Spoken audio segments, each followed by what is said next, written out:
There's levels to this shit.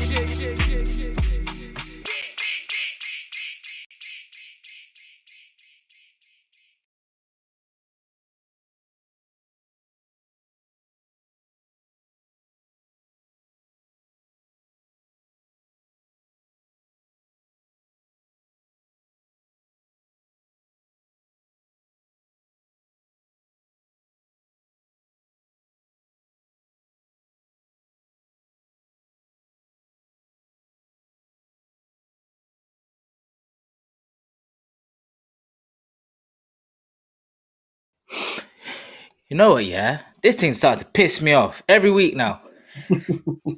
Excuse me. Every week I play this thing. See, there goes my camera. Every week, this thing started to do a madness. I'm actually going to change. Listen, Restream, yeah?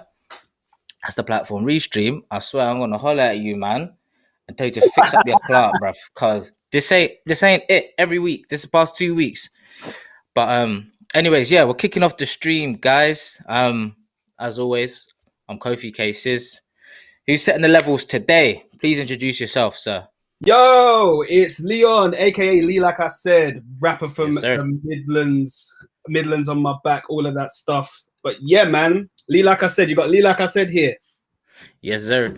The thing with you is, me and Mason have both been excited to get you on for multiple reasons. Obviously, we think you're one of our best.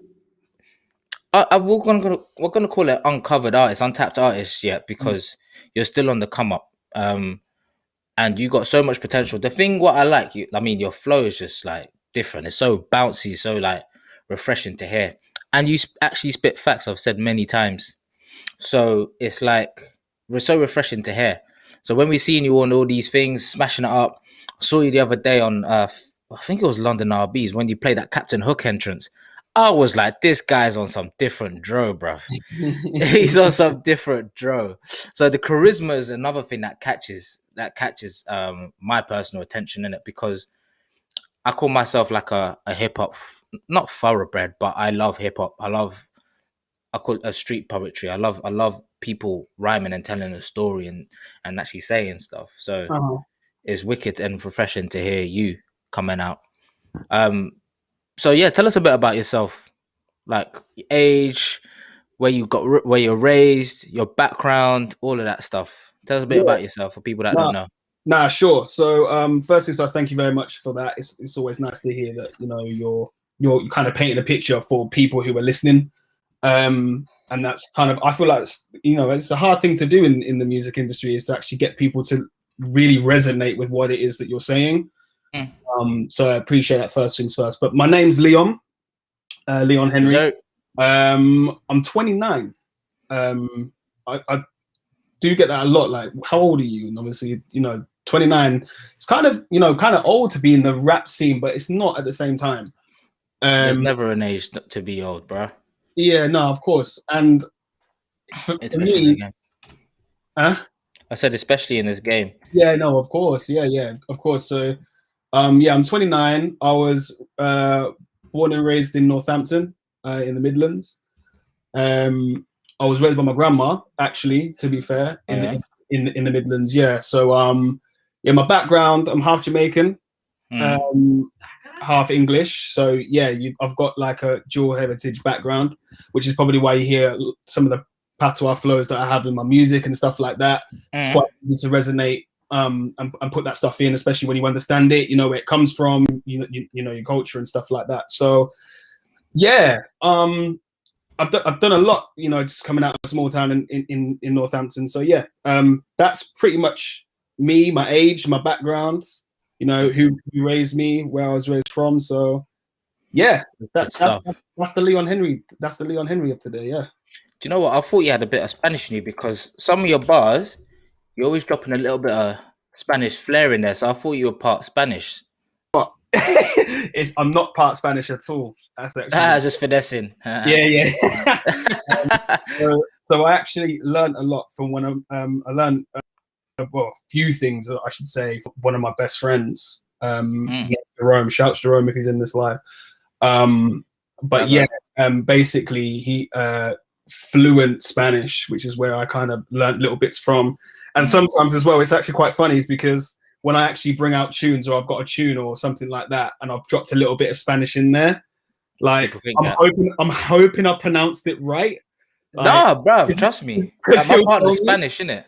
Yeah, because he'll tell me, and he'll let me know. It's like, no, you need to change that because that doesn't actually make sense in it. So I'm like, shit. That All one's right, all right. cool. So I don't know if I can swear live, but I'm like, all right, cool. No, of course you can. Agree.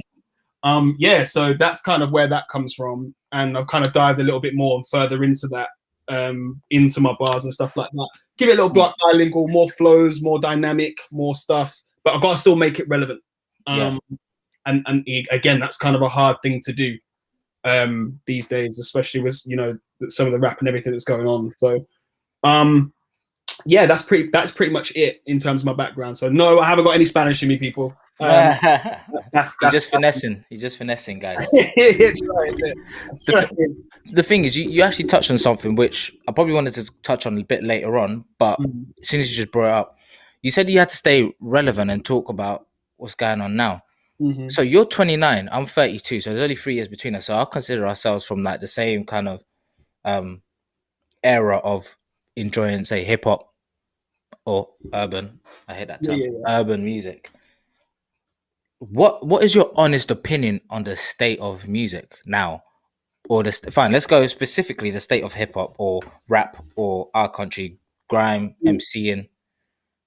Yeah. Okay. So from being around kind of the UK industry for quite some time and just a little bit of backlog, like I used to make music when I was a kid, and then I stopped for a long period of time due to basketball. So it wasn't anything mad. It was like when people were making like dubs and stuff like that, like really unmastered music just being put out there.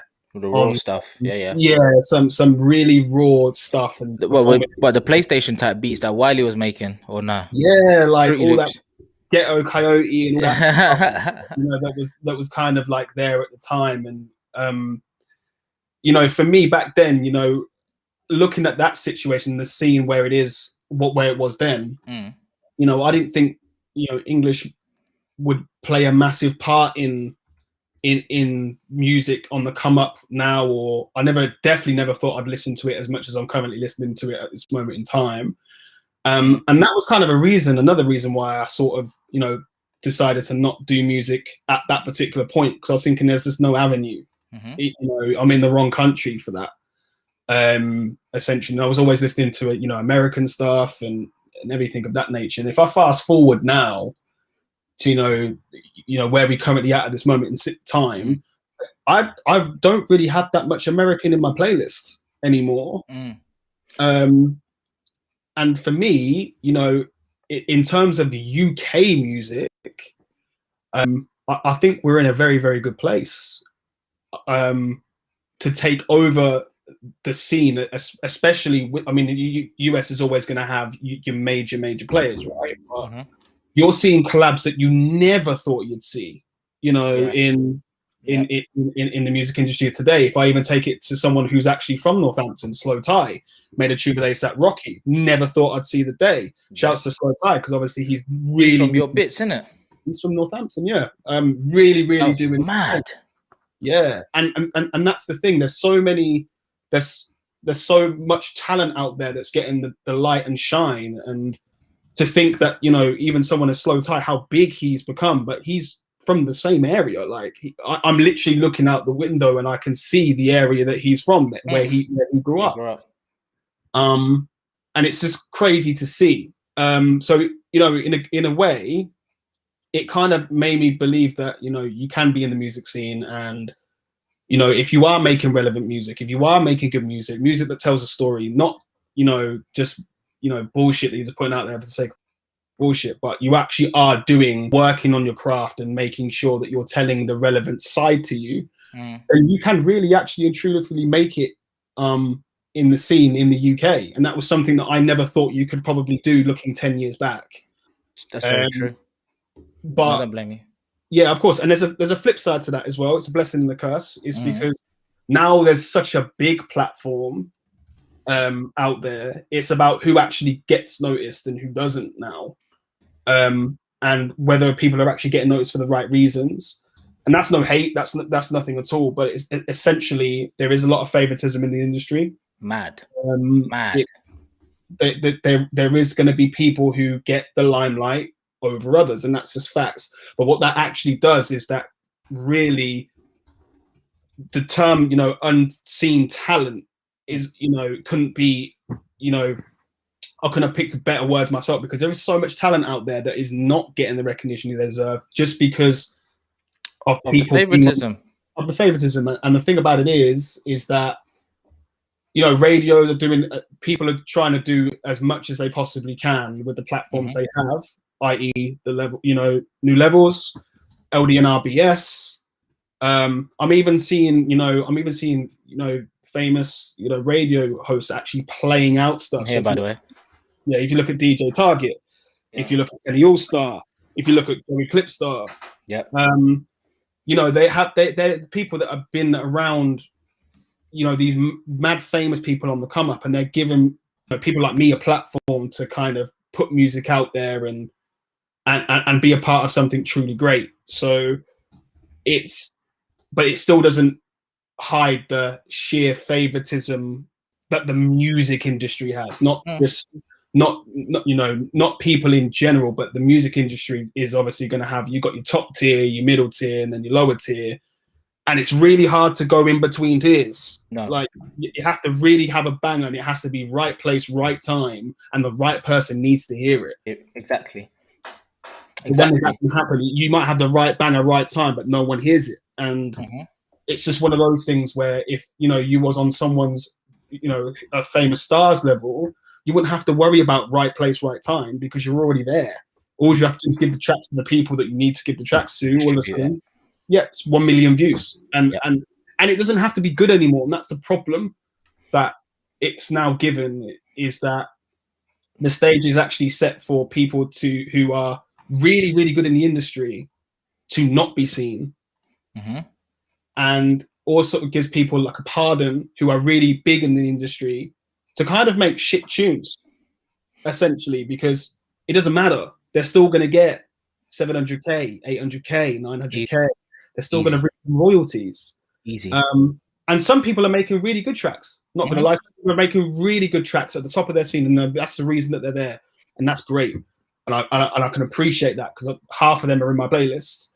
But I now being a part of the music industry, I am paying attention to what's actually being said, lyric play, word play, stuff like that, things that I never really noticed before. And it sometimes happens. Hi. Yes. What's going on, guys? What's going on, Mason? You all right? I'm good. I'm here. What did I miss? No, he's honestly, I'm just stop you there, Leon. Basically, what we say nearly every time we talk, my man's saying. Okay. So how in industry saturated, favoritism. I'm gonna let you finish, because I'm gonna relate that to ball in this country. Okay. Yeah, I'm gonna relate that to ball in this country. But you finish what you were saying.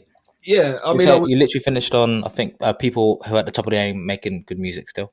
Yeah, and that's what they are doing, and credit to them. I appreciate anyone who's at the top of their game, still out there trying to make great music for their fans, for the people. But you can kind of see in the background that I feel as though some people, because they're at that top of the game and they're there already, and it's quite hard to kick them off that game, kick them off the top. They'll have links and people that they can speak to get the music they want. You can have a bang average track, and it can sort of just make any top tier, top 10 playlist, wherever it is you want it to be, and it could be garbage. It can be really garbage. There's a lot of that, and that's a shame to see too. Now, what I can really appreciate is, if I take Gets, for instance, just released a new album. Listen, that guy is just fire. He's been great from day. Yeah, but everything he does, I beg to differ. Well, you don't think Gets has been great from day? I've warmed to him over time. I'm supposed to just mute you at this chat, bruv. I think you need to ask Carlos, Mason, bro. You need to really ask Carlos, bro. He's been a bad boy. He's been ruining the scene, bruv, low key. I tell you what, he has. but I think for me, his music has progressively gotten better. Of course. Do you know what I mean? Like he hasn't stopped growing in terms of like his artistry. I think he's definitely become a better artist over time. But is Oh no, he's jibbing. I feel like that should be. You what? No, what happened? You're jibbing a little No, bit. I said you phased out a little bit. I said, isn't that how it should be Yeah. though? Yeah. That's definitely how it should be. That is Because- definitely how it should be.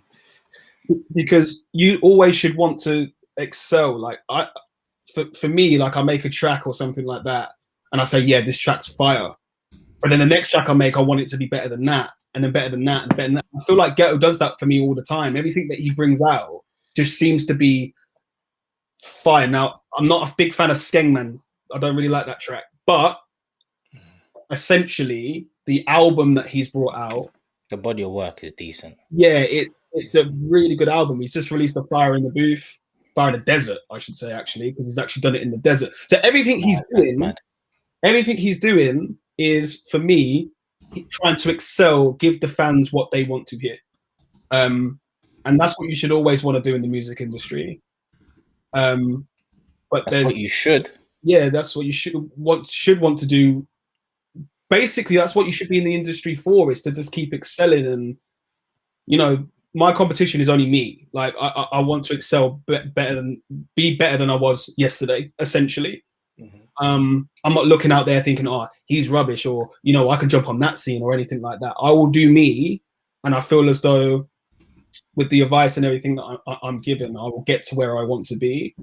But I'll never ever cloud down a body of work or dilute anything or say anything that isn't actually factual, just because I'm on a pedestal, if that makes sense. That makes perfect sense. And that's kind of how I feel about the music industry. It's got its perks. It's also got its curses essentially too. So I mean, everything that you said, as I said when Mason jumped in, Mason, I feel you in basically about the favoritism thing. Is we say it all the time. There is so saturated. The level of creativity in the music industry, from my perspective, because we're both DJs. So to a certain extent, I haven't DJed as long as Mason, but for a certain extent, even in the short time I was DJing, the change in music was so great and so vast, literally from just about bearable content to like, what the hell are you saying? Yeah. Half the time, like even though this is my favorite song, what's it called? Chop the top of a horse, that's a headless Porsche. Who dropped that bar? No type, Ray Summer, no type. Yeah. That's the first line. Cut the top of a Porsche, that's a headless horse. Hey, extension longer than I'm like, what are you talking about, bro? Yeah. Do you get what I'm saying? And that's the content that we're talking about. And we're going from like people like Nas, because you're 29. So you got Nas is like, you've got Busta Rhymes releasing like stuff like extension level. Like these are great projects to now. So like what you're saying, that's what I'm saying. You're refreshing, because when you listen to what you're saying, it's like, oh, this guy's actually speaking some stuff. He's actually speaking some stuff. I try. I do try. So it's like, where do you go? That's why I asked you that question, because you must be stuck between a rock and a hard place. Yeah, well, at the end of the day, I mean, the lockdown and COVID-19, again, is essentially like the music industry being a blessing and a curse, really. Because obviously, of course, we've had our, freedoms taken, etc., etc. But what that actually did unconsciously, without me really even realizing it, is one, helped me work on my craft a lot more than I currently could at the time. And also, it's given a lot of these people, like you Joey Clipstars of Hardest Bars and Link Up TV, like you Kenny Allstars, who hosted a competition on an Instagram, kind of freedom to be a part of and get hold of. Because how free would those people actually really be if the world was still norm, right? So it actually kind of makes it even more impossible to get your music out there and heard.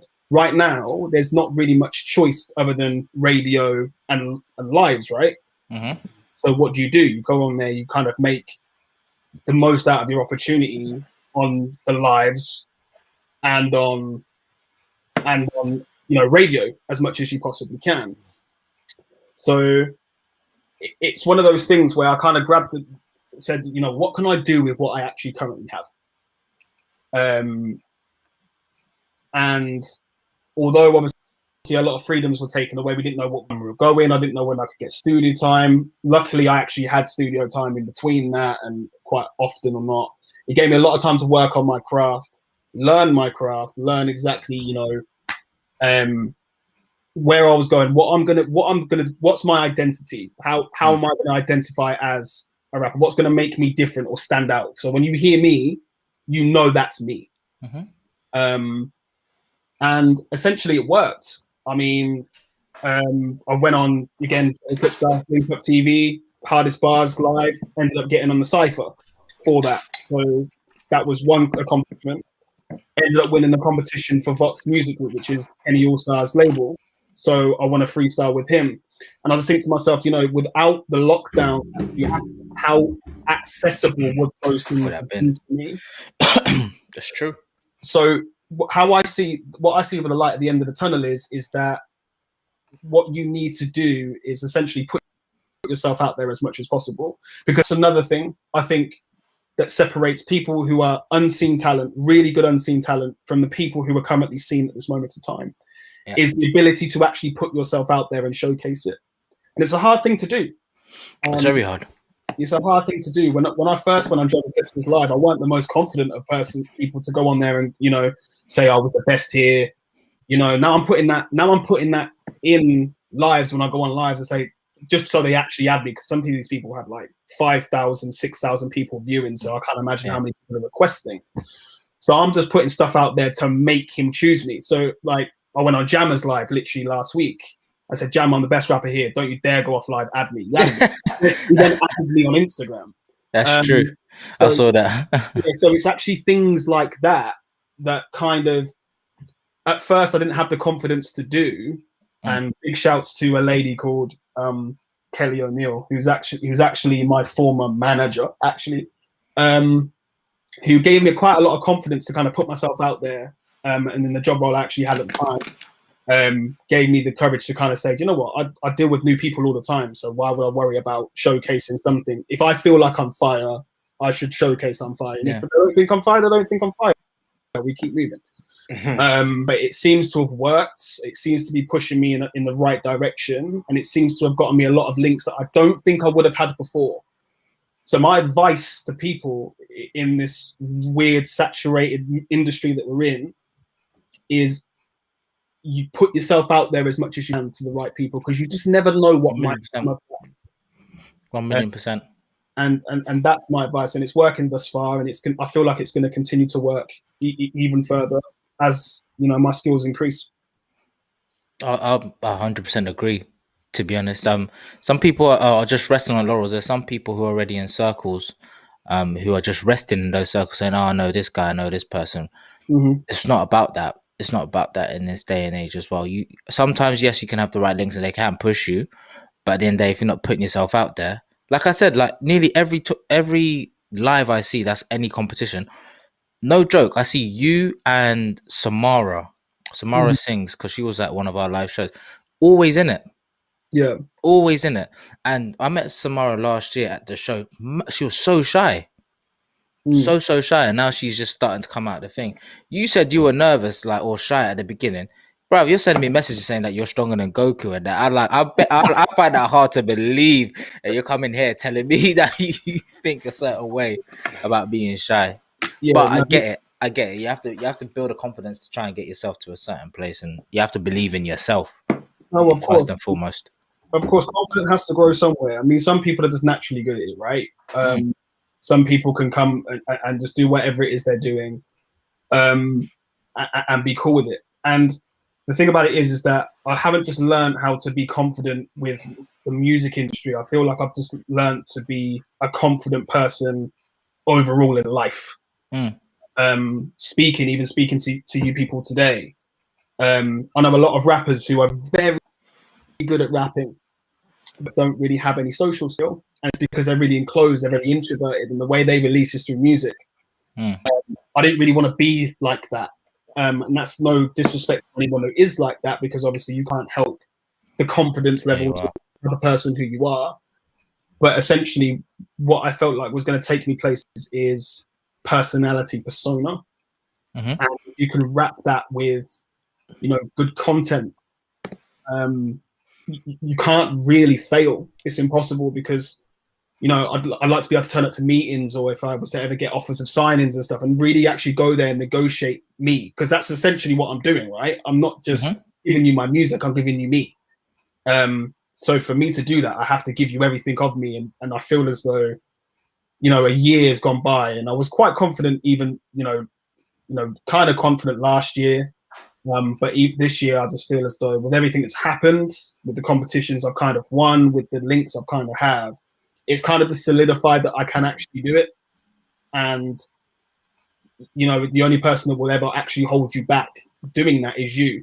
But you got to put the work in. 100%. And that's my other piece of advice as well, is it's not just going to come to you. You got to go out and grab that. And if it means you go to the studio once a week more than you do before, or you write one, you know, for an extra hour a day, or whatever it is you need to do in order to get right, or you feel as though you need to do, then do it. Get yourself an organizer. Get someone that's going to organize something for you. If you don't really know how to do what to do first or what to do last, or how to place everything, just get someone to do it for you. Mums and dads and people are usually good at that stuff, family members and all that stuff. Just get people to anyone around you who's good, and you know for well is going to give you honest feedback and honest opinion. I'd advise that too, because it's really good to obviously want to work hard, but you also got to know what you're doing as well. You kind of know what you're working on, what you're working towards. But yeah, that's how I feel about it. No, 100. Mason, you got anything to ask? I got tons to ask, so I could talk a lot, but I'm gonna let you interject, bro. I got tons to ask. Oh, man's muted. You're muted. Anyways, yeah, I was actually going to say, back when we were talking about the lockdown and stuff, did you find sort of like the music that you were listening to changed a little bit? And you said something about obviously it being a blessing in disguise. I kind of felt similar, because that kind of linked into what Kofi was saying as well about some of the music that was out there. And I think I mentioned it last week about being stuck in between playing kind of stuff that you want, because obviously, like I said, we're DJs, and playing the stuff you want to play that you know is good, with good artists that have a proper sound, and then having to play, quite frankly, the nonsense, like the trash, the joke things. But yeah, like, did you find yourself listening to a different style of music while you were in the lockdown? That's more sort of like a more personal question to see. Well, really. Yeah, it was. I wouldn't say I was listening to I wouldn't say I was listening to different music. For me, what lockdown definitely did was make me more of an analyst of music and the content I'm listening to, because right now we don't have club settings around us. We don't have festivals around us. Until the 21st of June. Yeah, gonna turn up, baby. That's what I'm saying. That's what you lot think. Guys, that's legit. what you lot think. Good No, luck. I know. I'm living in the hope. Be all negative Nancy. Exactly. Lads, get out of here. I'm not being negative Nancy. But if you lot think that after this clown has clowned us for so long that I'm going to listen to anything he says. Fam. Anyway. Legit. Yeah, no, to be honest with you, legit. he has a valid point. He does have a valid point. I'm the same, but it didn't stop me. As soon as I heard that news, I hollered at so many club managers. I was like, 21st of June, I want to be there. I said, honestly, I hollered about 10, 12 of them straight away. Mm-hmm. And they're all like, yeah, we'll get back to you. Yeah, and the thing about it is as well, is that the club scene is probably going to be more than likely one of the first things to actually open, simply because they're looking to use those as test vaccinations. You think so? yeah, I think clubs will get testing. I don't know how it's going to work. I don't know what Boris is trying to do here, but I did see something along the lines of theatres, clubs, stuff like that. Is going to have actual testing there in order to know. But I was thinking it's going to be crazy because I get currently tested in ball right now, and even that's mad.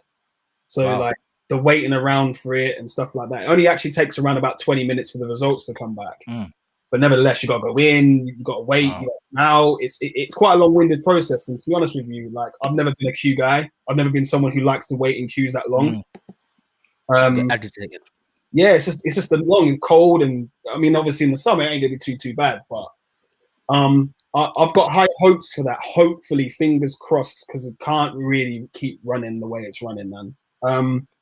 But what was she saying? About the music, about how you're listening to the same music, how I think music changed.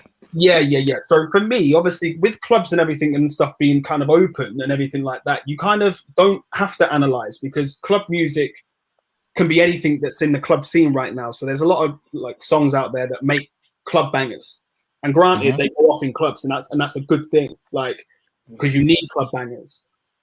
But how do club bangers fare in your earphones when you've got nothing to do, or you're sat down in your household and you're playing, like, I don't know, Xbox or something like that? How do them club bangers then go down? Which made me a little bit more of an analyst of what you're actually doing.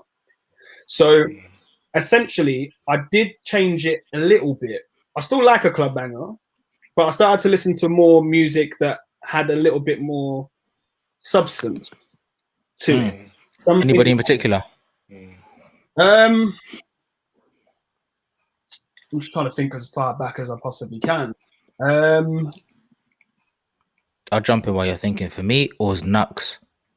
Okay. Nux's album, I forgot what it's called, but I just remember literally the sheer content and poetry of it was impressive. Impressive. I never anticipated that coming out of him. And then another brother, Kofi Stone, obviously shares my name. He came out more early May 2020. Oh my gosh. Do you remember Kalashnikov? Yeah, I'm Kalashnikov. I'd honestly say he's cut from the similar cloth as Kalashnikov. And I thought, for me, Kalashnikov, when he came out, I was like, this guy, different quality, different gravy. I think Kofi Stone's on that same kind of thing. And these are UK artists. That's what makes me more impressed. So those two, for me, I did the same thing, because, no offense, all the other artists, they're all cool in that, but they all sound the same. I don't like it. Like, I like my variation, and I like consciousness, or sense, as I should say. So for me, it was Nux and Kofi Stone, the two that really turned it for me. See, for me, it kind of went, because I like my drill. I'm not going to lie and say I don't like drill, but again, it kind of made me listen to some of what these people are actually saying. And you're right, a lot of it did sound the same. Such, I kind of turned to, like, when I was listening to music, I kind of turned to, things like Wesson, Myra May, people like that, because it's just different. It's just different music. And at the time as well, I remember Wesson's album actually getting me through quite a lot of the lockdown and stuff. What, Double Back? Which one is it? The one with Night and Day on it, and that was the mixtape afterwards. It wasn't on that one. Yeah. It was a short, but it wasn't a very long one, essentially. But I appreciated it for, like, kind of like what it was. Whereas when I actually first originally heard it and it came out, I think we were still actually free. So, like, I didn't really listen to it as we were still free. Yeah, Freedom and them. Like, we weren't in this considerable ban of being free. So yeah, kind of like music like that, like quickly, let me just jump in. Like, sorry, like man just referred to it as being free. Like,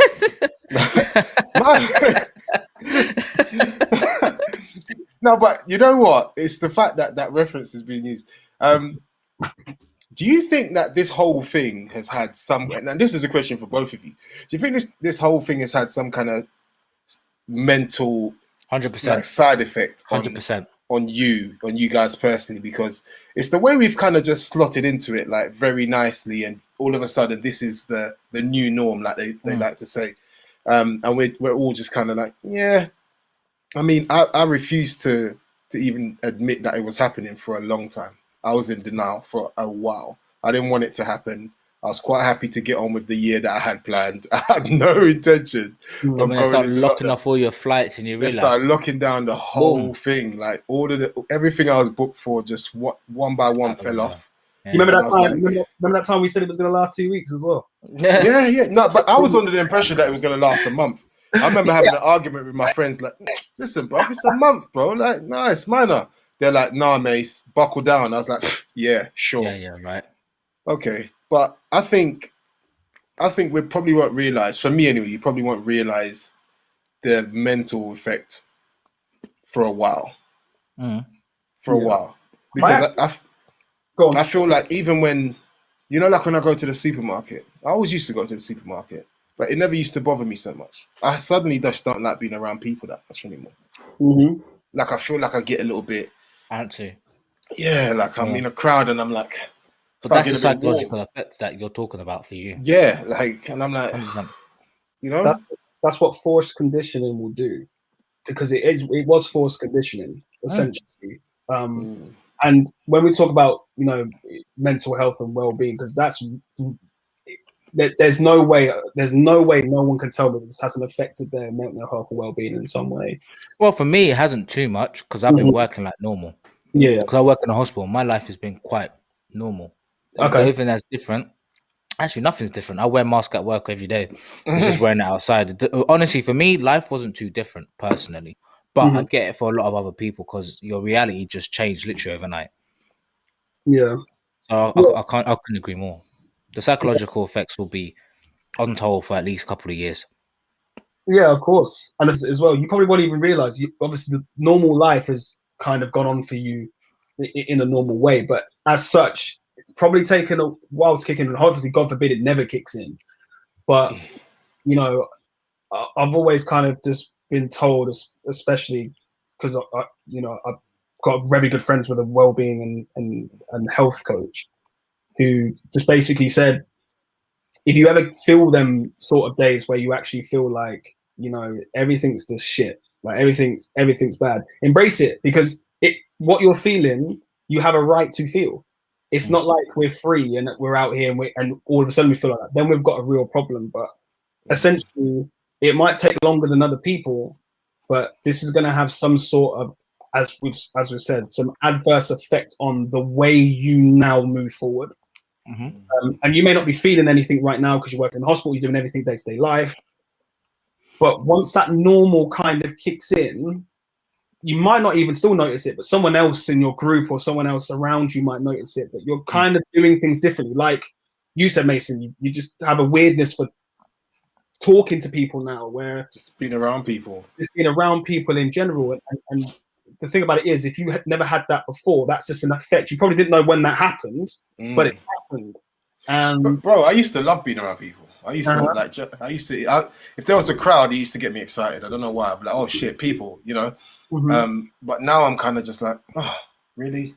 Like, I'm just trying to. I just want to go home. Like, it's crazy. Like, I get out there and I'm like, I want to go home. I get outside. And I'm like, I actually want to go home. And I remember, I was out when it first happened. I was in a queue to get into my local Tesco, like just a local one, and this guy just started talking to me. This is like a month in. This guy just started having a conversation with me. Oh, what music are you listening to? And all that kind of stuff. And I was just like, damn, like that's when I realized some of these people are just hella lonely out here. Like this is, because he didn't know me. He just looked like he wanted to have a conversation with someone other than probably himself, because he probably lived alone or whatever. And then, like I said, slowly after time, I started becoming this person that now just wants to go home. Like I leave the house and I'm like, I want to go home. Like, I want to go home. I want to go back to my house, because that's where I spent all of my time. I'm at home. Let me go home. Lee, what was your mental health saying during that period? At first, it wasn't. At first, most of it hasn't actually been too bad. I've had like this year as well. This year has been a little bit different. Lockdown's kind of been a little bit different, because it's almost like now I've actually just kind of thought, you know what, I can't even be bothered to even listen to what he's got to tell me anymore. Whereas the first lockdown, it was kind of confusing. We were like, yo, what the fuck? Like, man can't leave the house. Is that really what you're telling me? So we were kind of getting used to the rules and stuff without even really thinking about the actual game being played here. We were just thinking about the rules, like, shit, what can I do? What can't I do? Who can I associate with? What is it going on? And before we know it, we thought coronavirus was actually this mad thing that's like some monster that comes and gets you and just rips you apart. Yeah. But then we realized and kind of got used to it. And then out comes the conspiracy theorists who talk about stuff here and there. And then all of a sudden you start thinking, well, is this actually just a ruse to kind of do this and do that? And then they put us in a sound and we're just like, oh, for fuck's sake, bro. And then the third lockdown coming up, this is just long. Like, it's a joke thing. It's becoming to the point where now, well, why am I even watching the news for you to just... I'm sure if we go into another lockdown again, a fourth one, I'll be told by someone that we're going into it. So I don't need to listen to this guy speak no more. Yeah. But I think at the time that was kind of having an adverse effect on me as well, because I didn't think we'd be a year later still in the same place.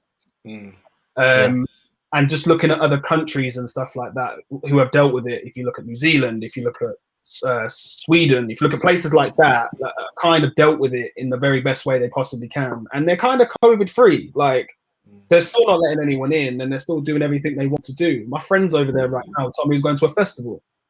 Like, I saw that. I saw New Zealand, they're back open for festivals and stuff. They're having a great time. Yeah, just what I'm saying. Like, meanwhile, I couldn't even. Someone asked me to spell festival right now. I guarantee I spell it wrong. Like, I don't know in it. I don't know what that looks like anymore. Like, and because of that, I think it got to a point where I was like, is this really it? Like, is this what we're going to be doing now for the next year, two? Are we really just going to be going out essentially, just to come back indoors and not really have much to look forward to? And even for me, like, I haven't had any of my privilege taken away. I still play basketball. I still get to play that. And even then, I'm like this really isn't it. Like, we're not supposed to be doing this. Like, we're not supposed to be indoors, not socializing with anyone. And I actually have a feeling that, and this is why I'm really grateful for basketball as well, because I don't feel like I've lost any of my social skill. I feel like people are going to have a big problem talking, because they haven't done it in such a... How do you socialize in a club anymore? I can't remember the last time I did that, so I can't tell you what that's going to be like. Yeah. When you guys were talking about the COVID stuff earlier and testing, I was going to say it's going to be mad. Like, people are going to have apps to, like, scope people's COVID flipping status and that before they chop. I swear it down. That's what we're moving towards. Actually, you know what? Hey, guys, you know what? That's a thing. Nah, mate, I'm good. That's a thing. Hey, can we, us three here now, can we invest some money in developing this app? I swear it'll be a thing. It'll take off. Imagine some guy trying to talk to a girl, and she's like, "Look, let me see your COVID credentials." And you have a QR code. I'm gonna go home alone, my friend. I'm good. Like, wow. End of your night. Jesus Christ. Nah, you're mad. I swear to God. Let me see your COVID passport, my friend. Let me see your COVID credentials. I am so done. 100% though. Have you been tested? It's just gonna say weekly. My resume is sick. Don't watch me, bro. I've got negatives all the way. All the time. Bloody hell. You know what? Obviously, like, you're not optimistic about this June thing, and I think, it is a couple of months away, and we're quite ahead with the vaccinations and rare. Cool. But I just the other night, someone sent me this thing. It was actually on the news. I think it was Channel 4 or one of them ones, and it said something around clubs like I've lost more than 80% of their revenue and are struggling. Like, half of the clubs are not going to make it through. I don't think we're going to have that much of an industry come June for us to actually be back in a position to be in clubs and doing all that kind of stuff anyway. What did we discuss in our very first episode of this show? Do you remember what we said? It's all going to become high-end bars. Yeah, brunches. Like high-end bars, exactly. All of that. Club scene, again, from when Egg are trying to ask for the Egg in London, trying to ask for donations. It's hard. Eggs are great. Egg is the one. Egg's the I one. had a great timing. Yeah, I'm sure you did. the guy was actually on this. The guy from Egg was actually on this thing, and he was talking about how they're gonna have to close basically because. It's mad. And he was talking about all of the work they've done with the community and stuff like that, and how they've brought like positive things to the community. And when they started, and the space wasn't that great when they started, and they've slowly built it into something decent. And then, All wow, gone. yeah, it's just out the door, man. And I really just don't see how we're gonna get this up and running. I think it's been far too long. And I think a lot of these, especially like, okay, so I go through Shoreditch all the time. Half of those places they're just Small drinks bars. yeah, That like rely they're on just, constant footfall. I just can't see where it's gonna come from, and it'll be great, but I just and again, I think there's a lot of people like me who are just not in a rush to go back out there in a crowd, in a group. You understand what I'm trying to say? And then there's all the people that are sort of like stuck in those conspiracy theories as well. I think we're still. It's not going to be that many people. Saying that though, New Year's Eve, there was the maddest rave. Yeah. The maddest rave. I went. Listen, I personally didn't go, but it was on this street. I was working on this street, and You what? It was the maddest rave, and I was just like, Oh, wow, it's cut out. like it was insane. But I don't know. I think I'm a little bit skeptical about the whole thing, to be honest. So you ain't gonna DJ? Bro, obviously, like I'm you know what I mean? I've dusted off the rust. I'm back. You know what I mean? I'm back in some context, but it's all up in the air right now. I just don't know. I just don't understand. know. I Just don't know. I do feel you. I'm hoping. In terms of the actual industry itself, it's obviously taken a massive hit. So it's kind of tough either way for clubs, small clubs, things like that, who to kind of just return to normal, like everything's okay, without probably shutting down in a month or so. It's kind of tough as far as the actual COVID itself as a virus going around.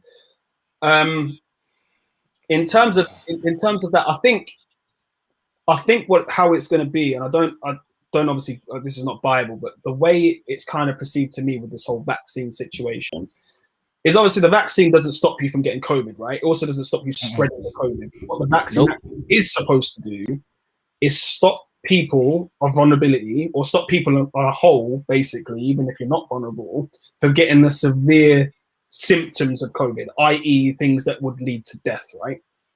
And things that would overstrain hospitals. So essentially, how I feel as though it's going to run is that because most of the nation has actually been vaccinated, and if you check the numbers of COVID, the COVID numbers have gone down massively. And the people who have, the percentage of people being hospitalized has gone down by 94%.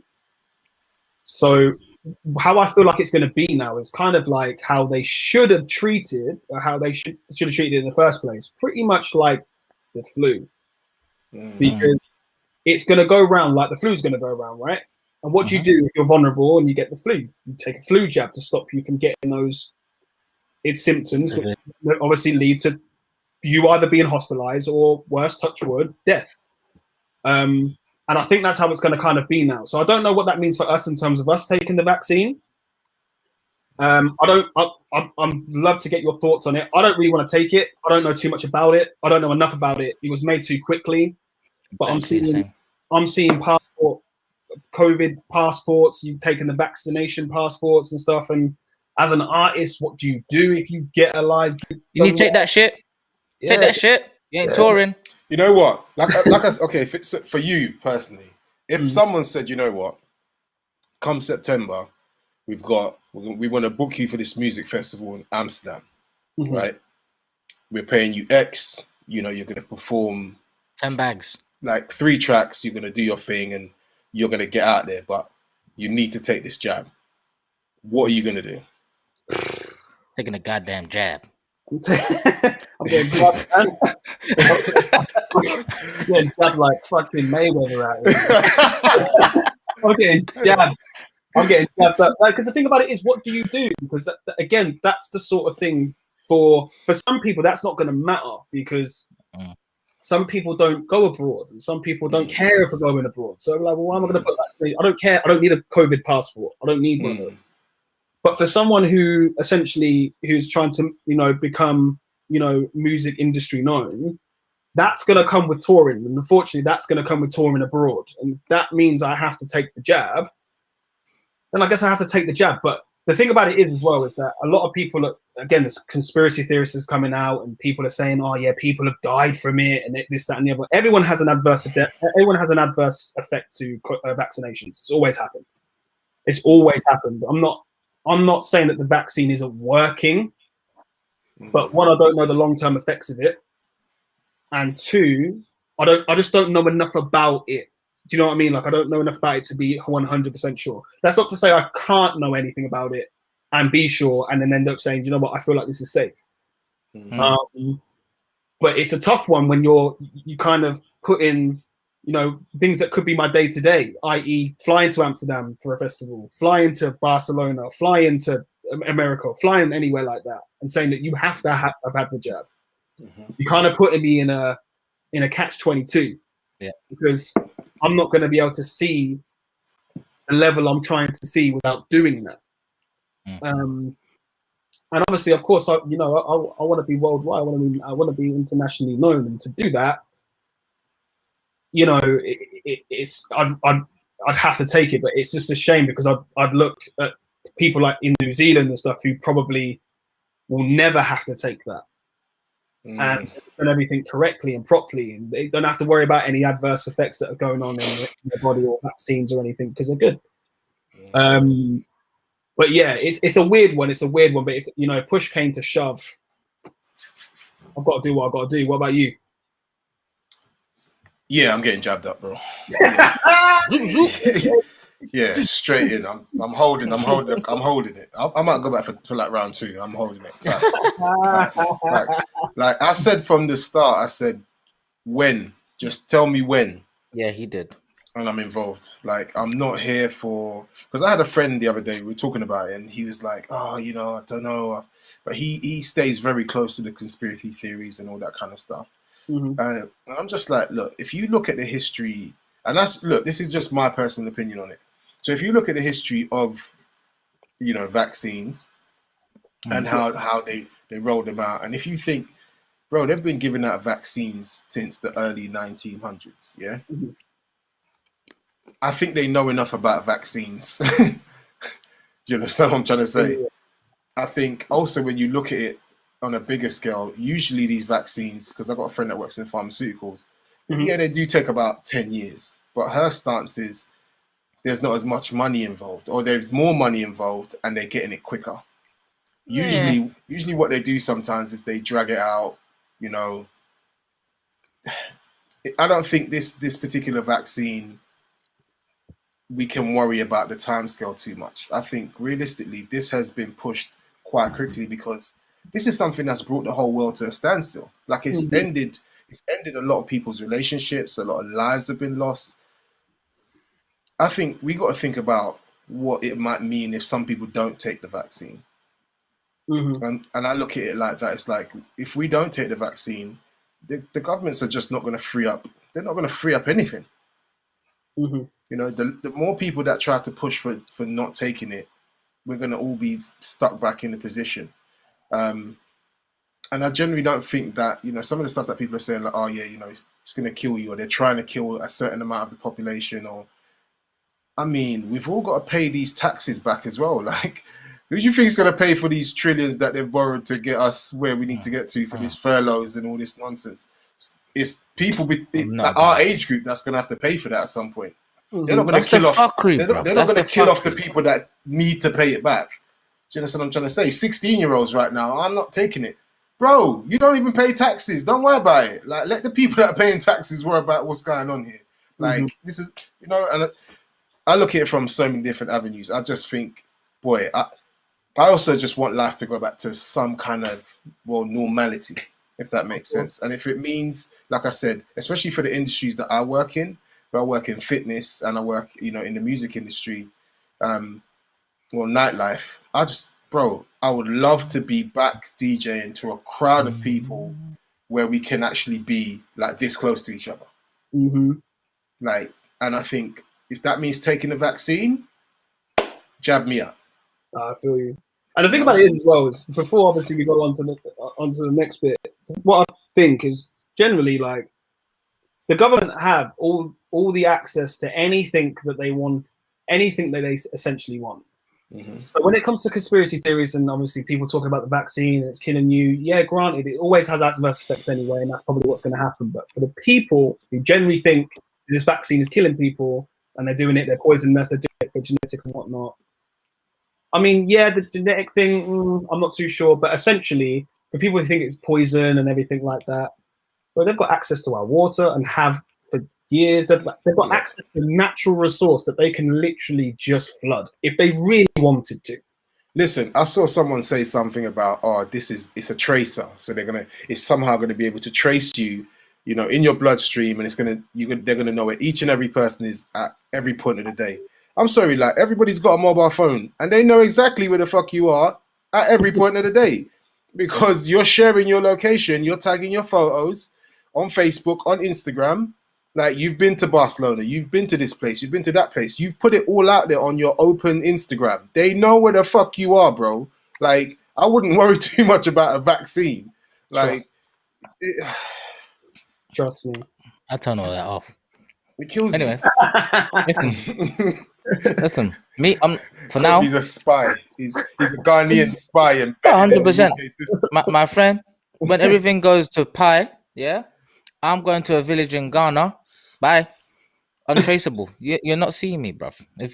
When all that happens, but legit, I'm in the same boat as Leon. In all honesty, even working in the healthcare sector, I've said the same thing to my missus. My missus said, "You need to get jabbed. I want to travel." I'm just like, do you know what? The only reason I'm so skeptical, well, two reasons. They've lied to us consistently throughout the whole thing. Consistently. This is politics, though, bro. They lie all the time. I don't care. These are people's lies you're messing with. Yeah, but they've been lying. This isn't the only thing they lie about. I know, but my point in case, but there's something so serious, and they're fabricating the numbers. They even said it last year summer. Oh, we inflated the numbers by 13,000 or something dumb like that. I've got the proof on my phone. I've actually got the working out of it. There you go. Send it to you. They're very careful with their words, though. They always used to say COVID-related deaths. I don't think people picked up on that bit. No. But the thing is, what you don't understand about the country that we live in, there's so many gullible people. If you told them the sky is green, yeah, they won't look. They'll just take your word for it, right? And that's what happens in this country. Like, realistically, with June 24th, I'm gassing. Yeah, in my heart, I'm like, that was one of the dumbest statements that brother could make, because you've given how many millions of people so much hope, yeah. But I said, if everybody deeps what he said, he's given himself enough wiggle room to take it all back in a flash. Yeah. That's what I'm saying. It's like the distance. He's not saying, "Oh, we're going back in April." He's saying June. Yeah, it's a while away. A lot can happen now and then. So, precisely, and English people are reckless like that. Yeah, we ruin so you it. never know what happen. We ruin it. Exactly. So my point to this is that they've lied consistently. Why do I need to believe them now about something which has just come about? Although some intensive care nurses told me that the vaccine actually been developing for 10 years, and I said, well, so they've known about this for 10 years, you're telling me? They said because of the SARS thing, and it's based off SARS, blah blah blah blah blah, they've made this vaccine. I'm still like, well, it's still a different strain if you think about it, and for me, it's been developed too quickly. That's why I'm like, something don't sit right with me. Plus, I just had COVID last month, so I can wait a little bit. You tested positive, bruv. I was done out here. I was done out here, bruv. 2 steps finished me. I'm not even lying. 2 steps. Yeah, I walked up 2 steps. I was done. I should laugh. Like, it's not nice to have. How long did you have the symptoms for? Because I've got a couple of friends who've had it, and they turned around and said that they felt dead for 2 days, and the next day they were fine. Like literally just like that. There was no transition or They were period. lucky. You just woke up and it was just cool. They were lucky, bruv. I was 7 to 10 days, easy. Oh damn! And then even after 10 days, Now you were I missing was like for a minute, 70%. bro. I was Like, done. I was done. I was like, wow, what happened? Man just fell off. Like, I just was done. The things I'm always like, you see, I'm always on my phone. Whenever anybody hits me up, I'm quick to reply. All of that. Trust me, I was ghost. I was ghost for that period of time. It was horrible. Like I wouldn't wish it on anybody. But even still going through it, don't jab me, bruv, just yet. Mhm. Don't do it just after yet. you went through what you went through, you still want to hold up, bro. As I said, like for me, it's just make sense. Make it make sense, and then we can Yeah. talk. Nothing's made sense. Nothing. Can you obviously because you work in hospital? Can you get COVID again after having it? Yeah, there's a potential to. Okay, so it's not like a common cold or a virus where kind of you have it and then you become immune to it. But then The thing is with most things, you have a certain amount of antibody. You can actually get the same thing again. To what degree? It varies. So you can get I can get COVID again, but I might literally be like your pals and have like weakness and tiredness for 2-3 days, and then boom, bounce. Not 7 to 10 days. Do you get Okay. me? Yeah. So it could be like that. But in fact, you next week should tune in because next week is the COVID talk. We've been waiting for this for so long. I've got a pal of mine who's a virologist who studied the COVID strain and all of this stuff. So lock in next week, Leon. Yeah, I will. And like this guy he'll hopefully make it make sense to me. If he makes it make sense, He's gonna then make it. I trust him. He's gonna I make it trust make him. sense to everybody. I hope so because then I'll be like, cool, jab me up, innit? If he makes it, I'll be like, Kieran, yeah, nah, this don't make no sense. Explain this, explain that, and I'm sure he'll be all good. Yeah, it's been a very strange year. Just on that though, Leon. Do you feel like obviously with this COVID thing has happened? I think you touched on it a little bit as well. Do you feel like you've actually had a chance to be heard? Because we spoke about something similar with the last artist we had on last week. Essence. Yeah. And I just said there's a lot of noise out there, and these noisy people seem to just get heard all the time. Mm-hmm. And then like the people then in the real talent, they kind of just get left behind because they're not screaming loud enough. But these noisy people that just some dead music. And no disrespect to them because I don't want to disrespect them, but it's just my ears, isn't it? So I'm listening to it. You want to put it out there. When you put it out there, it's an opinion. It is what it is. But do you feel like you've now had an opportunity to really be heard? Because for me personally, especially as sort of like a DJ, I feel like everybody went back to ground zero and had to rebuild, and is in that process of rebuilding. So it was an opportunity for me to actually then be properly heard, amongst the noise. So I just want to know, is that the same for you in terms of like your artistry and the stuff that you're trying to do? I think it's the same for me personally. I don't know if it's the same for everybody. And again, it could be various reasons. For me, it's not necessarily about who, like, people screaming the loudest, because there's a lot of people that do that, and they do get found out. Eventually, they do get found out. So, like, what good is it? You can go on all these lives in the world and everything like that. You go all these lives and you can put yourself out there, get a following and everything like that. But if you haven't got any content, this is something I've actually seen quite regularly, quite often as well, is people just jumping into lives and stuff, just doing the same thing. So you see people obviously that you go on, you see them doing exactly the same thing over and over and over and over and over again.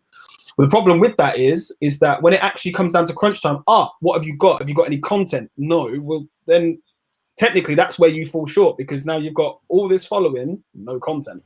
Now, that's a good thing, because essentially there's room to make content, right?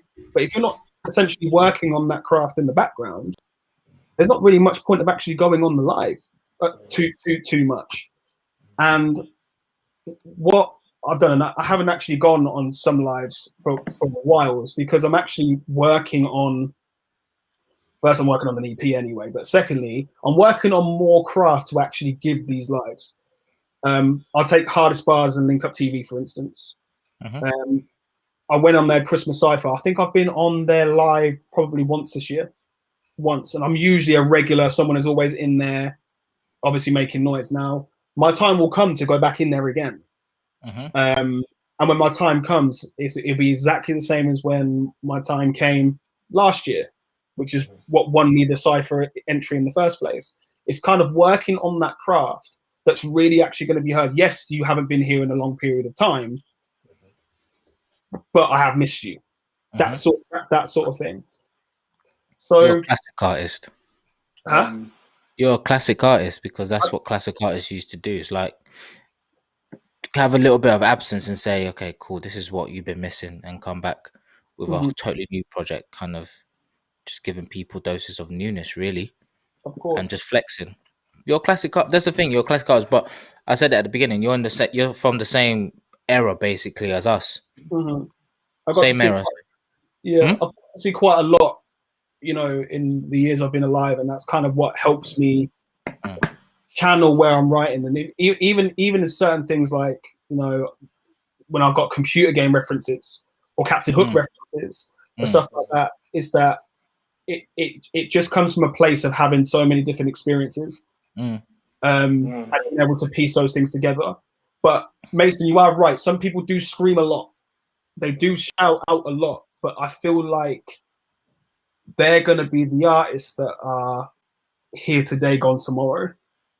And but some of them don't care. Sorry to interrupt. Some of them don't care. They want to make that quick meal and bounce. Yeah, clout. A lot of people do it for clout. Like there's a lot of clout chasing, and sometimes you have to know the difference between. I can see even through like competitions and people who I'm collaborating with and people who are going to be on my EP, who's serious and who's not so serious. So why work with the not serious ones? Well, I choose not to, really, in all fairness. I only offer collaboration or would accept collaboration from people who I know is probably just working just as hard as I am. Okay. And it's hard sometimes to know, but you kind of when you're cemented in the industry and you see, it does help to have social media as well. To kind of see who's really, really working on their craft, and who's kind of just looking to get followers and looking to get clout of some kind. That's going to be hard for you to make it in the industry because you need to be an all-arounder. You need to go, okay, well, fair enough. It'd be good to probably go on this live because what it's going to do is going to bring in following. But once you bring that following in, you're meant to hold them there. The reason they followed you is like, wow, he was really, really good on that live. Let me go and check out his stuff. When they check out the stuff, it matches up what they heard in the live. So all of a sudden now you have fans. And that's the difference. It's the people who are going to literally be there with you and go, right, you know what, he's good. I've checked out his stuff. That's good. His music videos, they're good. He's got collaborations with this person, that person. They're good. All of a sudden now you're giving yourself a platform. So now you can run in these lives and you can just demonstrate, a little something. And then people will come over to you and say, look, check out my page. All of a sudden you get massive following, not only on your gram, but where it actually matters the most, on your Spotify, on Apple Music, on your views on YouTube. Because you get paid from Spotify. I know I'm jumping in. It's not a lot. Like it's like 0.04 pence or something like that. It's dumb. Like it honestly, it's a robbery, really. In all fairness, like again, if you're not favored in the music industry, how are you going to get 1 million streams to make that money? Like how many? Yeah, exactly. It's tough. So if you do, I don't know, 0.04 times it by 1 million. I ain't gonna do that right now because I ain't gonna lie to you. That we get about 400 grand. 400 grand, something like that, yeah. Because it's to take off 2 zeros. Yeah, it's about 400 grand. I'm gonna double check that just to be sure. No, not the maths, but I'm just seeing how much Spotify pay you for a stream. Yeah, the thing is, like that's another thing. Like we've been guessing about COVID for too long, but COVID is another thing. But in the music industry currently, then how do you guys get paid? Because Spotify takes so much money, Apple takes so much money. like how do you guys actually make money? Because I knew touring was one. I was talking to Heady One's DJ actually. He said like although Heady's top of his game and his album Edna, like I feel for him because he just mentioned it. Edna, imagine the Edna tour. Oh my god, it would have been filth. Yeah, but And he missed out on all of that. No, it's not. He's not. That's still happening. I No, have no. no doubt in my mind that all of these artists, especially the ones that were already doing bits, who have a fan base, Yeah. I have no doubt in my mind that when we're in a position for them to go out on tour and do bits, that they will do numbers. I have no doubt that They will, but that same hype would have died because everybody's heard the Headnet album. I don't think it will. Yeah, but no, because there's a difference to listening to it in your house with one or two friends. There's just something about listening to an artist perform it live with so much of the same energy with all these people around you. You've been to like a concert, you know. I went to the Watch the Throne thing with Kanye and Jay-Z.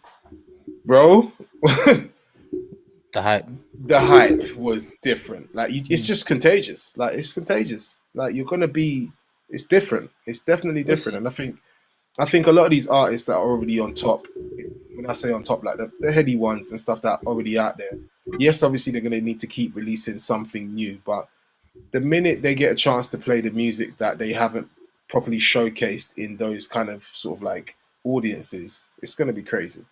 Can you imagine that?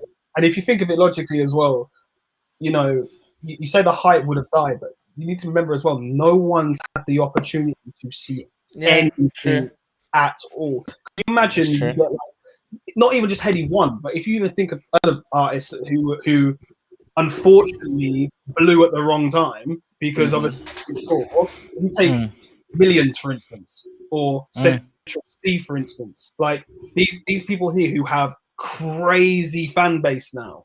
Can you imagine Day in the Life or Loading playing in a concert? That's blowing up. You're right. Off, that's going off in any festival, any park, any club you ever put that in. That is going off, and that's just 3 I've mentioned. Never mind anyone else. You could, even if you put Gets in there now, you could put Chip in there now because he's just brought out a new album. You could put loads of people in this, and it would just explode. I think it'll be the novelty will wear off less because we haven't done it in so long. So you think people savor the moment a lot more? Of course, absolutely. Even me, so, to be honest. Like, I hope so, to be honest. Even me, I'm just looking for, like, someone asked me the other day, what's the first song you actually want to hear in a club? Oh, that's a good shout. And then, what did you say? So what did I say? Yeah, I said it was hard to narrow it down. I ain't gonna lie to you. And again, not for the lyrics, but just because I would bang in the club. But it have to be Parsaloo and Back Row G, My Family. It just has to be. It just has to be. Yeah, it just has to be. Like, could you just imagine that going off in the club right now? Listen, and I said this on the radio show the week before. I said, if I had a chance to drop this in a dance, oh my days. How many wheel ups? The wheel ups would be mad. It would be mad. It's going off. For you, Macy, all you hear is fire, baby. Fire, baby. That's what you're gonna hear. It's just fire, baby. Just have that track 20 times. Fuck it. Listen, I reckon it's the same for every DJ. Every DJ's wanted to drop My Family in a proper dance. And listen, without a doubt, that is going to still be the banger this year. I don't care. Like, I'm forcing it in there. Say something. Like, I'm just putting it in there. I'm willing it up for myself. I don't care. I'm trying to think of a tune I would want to hear first. Good question, though, isn't it? That's a hell of a question. But I think you hit the nail on the head, though. That song needs to get a club play. It needs it. Well, the best thing was I actually heard that probably about a year before it came out, but he released it on YouTube, like a 20 or 30-second clip of it with them in the studio doing it. I was like, rah, this actually sounds mad. Like, I think this is when Frontline came out. Obviously, Frontline came out, and I was just like, let me have a look. I'll put Parsaloo in. Parsaloo came up, and it says, Back Row G, My Family. And I was just like, let me just put this clip on, whatever. And I heard it in the studio. I was just like, rah. And then I heard him bring out a clip of it coming out whenever. I was like, you're taking a piss. Man's still in Filthy. lockdown. Filthy. Listen, it's filthy. As an Some- artist, do you hear people drop tunes and you're just like, how the hell am I competing with that? Yeah, but you know what you do, but again, you've just gotta believe in your source, man. That's just what it is. Like, some people are not. I think about that my family tune. I think to myself, yeah, that couldn't have been done by anyone else. Guys. Yeah, nailed that tune to be an all-time club banger. No matter when you play that, that will go off. No matter. I think that might be even a timeless club tune, or club festival tune. You could get someone to perform that, and it will just be live. There's a couple of them songs. Like Kojo's got one. Yeah. Jay Husser's got a few. Uh-huh. Like, doesn't matter when you play them, and obviously D Block Europe. It doesn't matter when you play them, they're still gonna go off. Of What course. Kojo Fun's tune? Warning. Yeah. Oh, it has to be Warning. Tell a lie. Warning. What a stupid question. I just slapped myself. It has to be Warning. What a stupid. Suspect as well. Yeah. Mm-hmm. Suspect. 1 or 2 Suspect songs are just gonna go off. Like, facts. What Suspect song is that? I think Jeez. now. Has it got Skepta in it by any chance? Yeah, I think so. Like, I've played a couple of them. That doesn't matter. Bruv. Even Do you know what? You guys are all speaking all this. All I've got in my head is Afro beats. That's all I keep thinking. The Afro beats I've got in my head that will just pop. I'm telling you. You know what?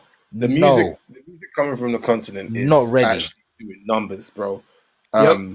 I did a few bits in my radio show on Sunday, and bruv, I was. Bro, I'm telling you, a track you played, Olamide Loading. I kid you not, from the Afrobeat side, Fire! Rap. Flip it out. When everybody Listen. hears loading and anybody hears that, Sick. I was but like, even it's mad. But I just added a couple of tunes onto the playlist. One called Ekrosu, which is a Ghanaian song by I forgot his name. It's Yao Ipe and Coffee something. Bruv, that's Ghanaian drill. Oh Lord have mercy. Ghanaian drill was by something like a Pop Smoke type beat. What's that song called? Because I think I heard it the other day. Akoso. It's like if you looked into our Instagram story, it was one of the backing tunes. Do you know what? I don't think it was. I think it was a Nigerian song. I'm not gonna lie. Bruv, I'm telling you. You know what? I'm gassed now. Yeah, when clubs open, mate. Oh my days! I want 6 hours. I don't care. I want 6 hours minimum of raving. I don't care. I'm on it. Nah, 6 hours minimum of raving. Anyways, we digress. I was asking you how you guys make money. Yeah. As artists in this day and age. In the COVID. Obviously not in the fine. Yeah. Scrap the because you probably came out just last year. I was gonna say scrap the COVID era, but you've only known the COVID era really. Yeah, to be honest with you, like I wasn't even really making too much money before that either, because obviously I was quite new on the scene. In retrospective of that, but like in terms of the music industry on a whole, touring's going to be where your money, your breadwinner, essentially. Now, streams obviously are going to be good for people who are on like Heady One's level, who are Burner Boy, people like that. People who are going to be raking in numbers. You could still make good money from streaming, if you're getting decent enough numbers, I guess. But touring, I think, is where it's the one. Especially if you're a hot property as well, and Lord knows what people like Millions and Central C are going to be charging now. And the worst thing about it is that because they haven't been touring before, where do they start? Because they can kind of just demand pretty much whatever. Like they've had a gap year, essentially, a gap year that they didn't really choose. So do they do what they were going to do in the first place and probably demand this amount of what they were going to do, or do they push for it because now they've had a whole year to kind of be embedded on the scene? And to be honest with you, I really, really, really, really, really rate Millions. Like, I ain't gonna lie to you.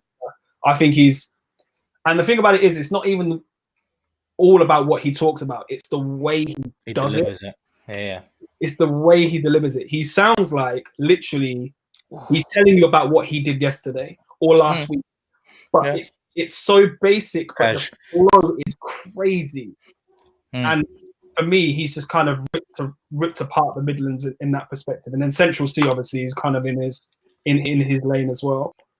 But again, yeah, I think touring's where you're gonna get most of the bread making from.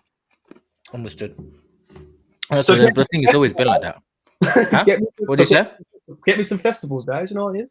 Hey, listen, but you know what we're trying to do with strawberries and cream anyway. So you know we've got something brewing on that side. But I might even bombshell for you two. I might even have something even better brewing. And if it happens, sorry, Chris. Chris is watching. No way. Not better than strawberries and cream. What I'm talking about. No, but it's not better, but on a par. Okay. On a par. So if it comes through, I'll holler. Mason, I'll holler. But it will be wicked. It will be wicked if it happened. But you're right. The whole thing needs to be. Just give me some turntables, bro. I'm ready to shut it down. What's it called? Anyway, music. What have you done this year for us? So obviously Dry Jan came out in January. Done pretty good numbers actually on YouTube at this moment in time. 20,000 views. 20K, innit? Huh? Hit 20K, innit? Yeah, 20K on my own channel, which is quite nice to see. I've got a new tune coming out with one of my friends. Actually, I've actually become really good friends with him, and he was on the HB Talent Cypher with me. His name's Midge. We've got a tune coming out as well called Tech, and that's going to be coming out, I believe, early March, so first week of March. Look out for that. I've got another tune coming out also in March called Japan as well, so look out for that. And then I'm dropping the EP on the 20th of April called Lintitude. It's actually Li-likeisaid, but obviously I've had to apply my name in there as well. So EP out 20th of April. You heard it here first for everyone that's on here. Lintitude is there. And it's going to be my first actual project that I've actually dropped. So I'm really looking forward to that. And I really feel like it's going to do the numbers as well. So yeah, watch this space, man. And there's plenty more to come. I'll tell you, when I've been in the studio, overtiming, probably doing a little bit more than I actually could be in terms of actually my health and sleep and stuff. I'm honestly really, really out here. I believe that.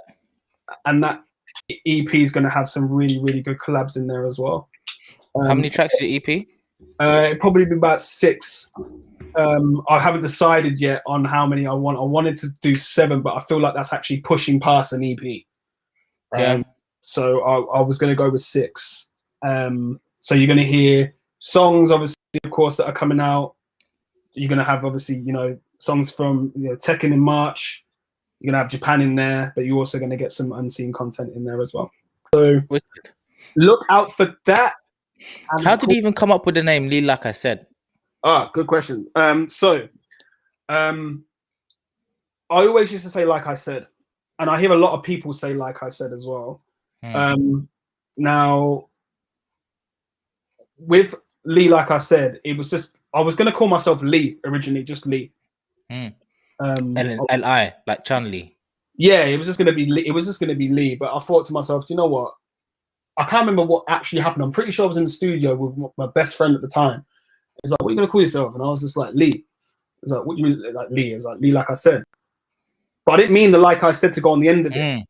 It was just kind of Lee, like I said. And then I thought, nah, wait, Lee, like I said. Yeah, I'm doing that. I'm using that. The problem I've got now is that no one actually knows how to pronounce my name correctly. We've lost Mason. Yeah, no, he'll come back. Because what's it called? Was it Ken? You also said Li, like I said. Yeah, and I was like, he must be watching this, bro. Okay, Li, like I said, fam. I wasn't. I remember when I actually got told I won the competition. I just literally got into practice, and my phone was pinging off because obviously I knew he was announcing it, but I was already half an hour into practice at the time when he announced it, so I didn't actually get to hear what he said. But all I seen was, oh my God, you won, Red. I was just like, yes, just buzzing around practice after that. And then I watched it back and I was like, do you know what? I'm on such a high right now. Yeah, I'm not even I going don't care. to I'm not even going to I'll give him a pass. Because Yeah. when I heard that, I was like, because I was like, no, bros, Lee, like I said, G. Yes, it was good, man. It was all good. And the thing about it was as well, I accidentally entered that. I didn't say accidentally, it wasn't an accident. I come across it really late. So obviously I put my style in and everything like that, and eventually obviously it spun to that. So again, just another thing that I just happened to come across through social media, that's helped me and gonna help me perpetuate. I haven't actually been in the studio with them as of yet, but obviously as this lockdown sort of eases and stuff like that, I can't imagine it'll be much longer. Yeah, of course. Listen, if you're ever near BBC One Extra, holla at man, because I just work up the road from there, innit? Yeah, of course, bro. Absolutely. Holla at man. Absolutely. Do you speak to DJ Sucks as well? Just out of curiosity. I didn't get through to him. I dropped him a message, innit? But his inbox is probably loaded, innit? So all right, don't worry about that. I'll drop him a message and obviously we'll get this thing cracking as well. Because yeah, man. It could be this Sunday, it could be the following Sunday, but he said, are you free this weekend or next weekend? Now I'm meant to be shooting a music video this weekend, but I'll happily push that to next weekend if needed. So it's going to be either one of those dates. Either way, we'll get something sent out to you, bro. Yeah, of course. But yeah, Lee, like I said, just came literally from me saying Lee, like I said. And everyone says like I said, and I actually start turning around now. It's like kind of crazy. But people say like I said for sure. I don't mind it. Either way, if you get it wrong, I can easily correct you. It's not a problem. But yeah, man, that name's here to stay, man. And hopefully, fingers crossed, you're going to hear that name a lot more in this scene. I believe so, personally. I mean, listening to your stuff and deep in it from last year, anyways. I'm like, this guy's doing bits for real. So, I know so. Anyway, Hooper's time. Yes, sir. Hooper's time. Okay, now I'm gonna settle because I know I threatened to dunk on you a couple of times. Yeah, yeah you did. Yeah, Mason, yeah, Mason. Drink your drink. Yeah. He's only looking like that because I've got glass knees, G. My knees are toast, fam. Dunk on who? Bruh. Bruh, you can't be out there spreading them lies. What the hell? Like, bruh. Come. Yeah, so listen. Video that I saw on YouTube, yeah. Huh? What? What'd you say? The video I saw on YouTube, and when you said that, it just reminded me. The Tracy McGrady thing. Nah, it's a video of this guy trying to dunk and he blows out his patella, yeah. That's me. And he's going, Actually, let me tell you something. When NBA came to South Bank once, yeah, and they had like what's his name? Kenny from NBA TNT, yeah. What's his name? Kenny Smith. He come down. You know Biscuit. You know Biscuit. Biscuit was there. He was hosting a thing with Slipper. And they had, and I had just kind of recovered from my ACL, and I was waiting for surgery. Like I could actually run, so I was just in the crowd watching. And Biscuit pulled me out, and I was like, "No, I can't, bro, because my knee." Because this was one of those like kind of Lego floors, like they move. Like when you step on them and your forward momentum, they move. So I remember it was a simple layup thing. I was like, "Oh, it's just layups." Took it for granted, yeah. And I remember going for one layup.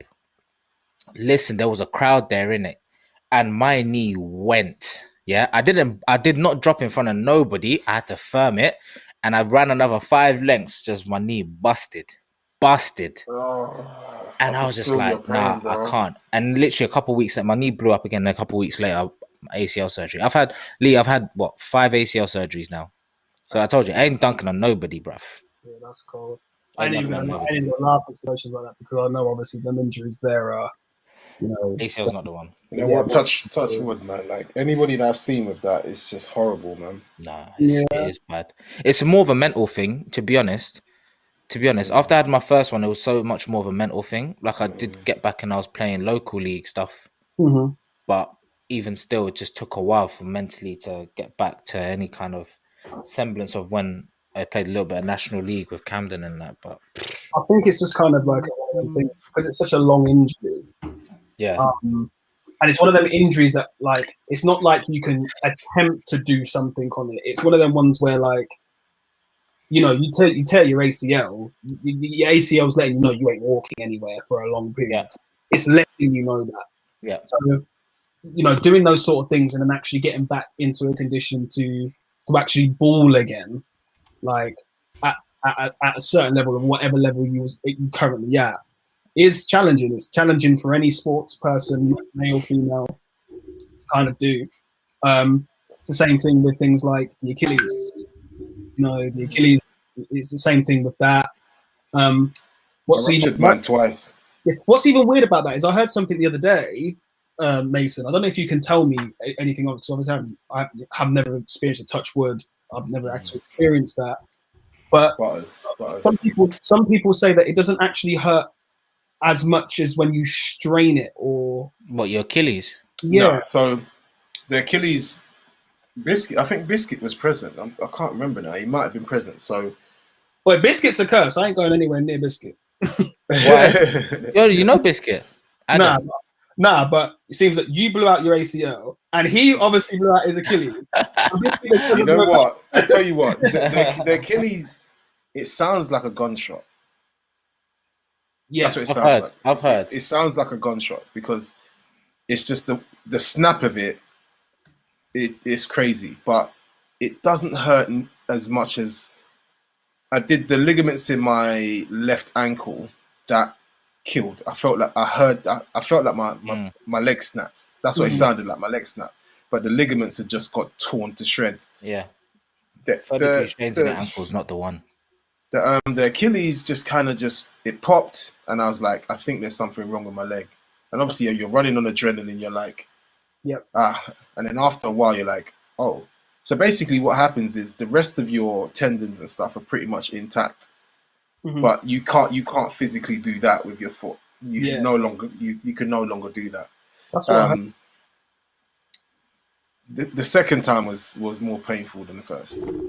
Yeah, like round 2 was more painful, and it was more disappointing as well because I just got out. You know them big boots that you have to wear. Like I just got out of the boot. Just got out of the boot, and bow, Achilles went again. Oh mate, I was pissed off. Eventually, it took about a year to properly heal. It's a long time, man. Yeah, it's mentally, it's not good. It's not good for your psyche because you've always got it in the back burner that this can just blow again. And the worst part of it is as well is that unlike an ACL, where there is actually reason for that tearing, people don't really know why it does it yet. But they don't know why the Achilles just snaps. They don't have any idea as to why that actually currently happens. It just can suddenly just pop, and that's it. It's done. You're out for a year. Whereas the ACL, you can twist your knee. You can do things that actually tell you, okay, well, you shouldn't have done that. If I don't twist my knee, essentially, or discover like greater technique or whatever, strengthen my knee, this should be okay to continue to play on. Whereas the Achilles, there's just no explanation for it. Like it can just go. I didn't think it was going to happen to me, if I'm honest. When it happened, I was quite shocked. I was like, how?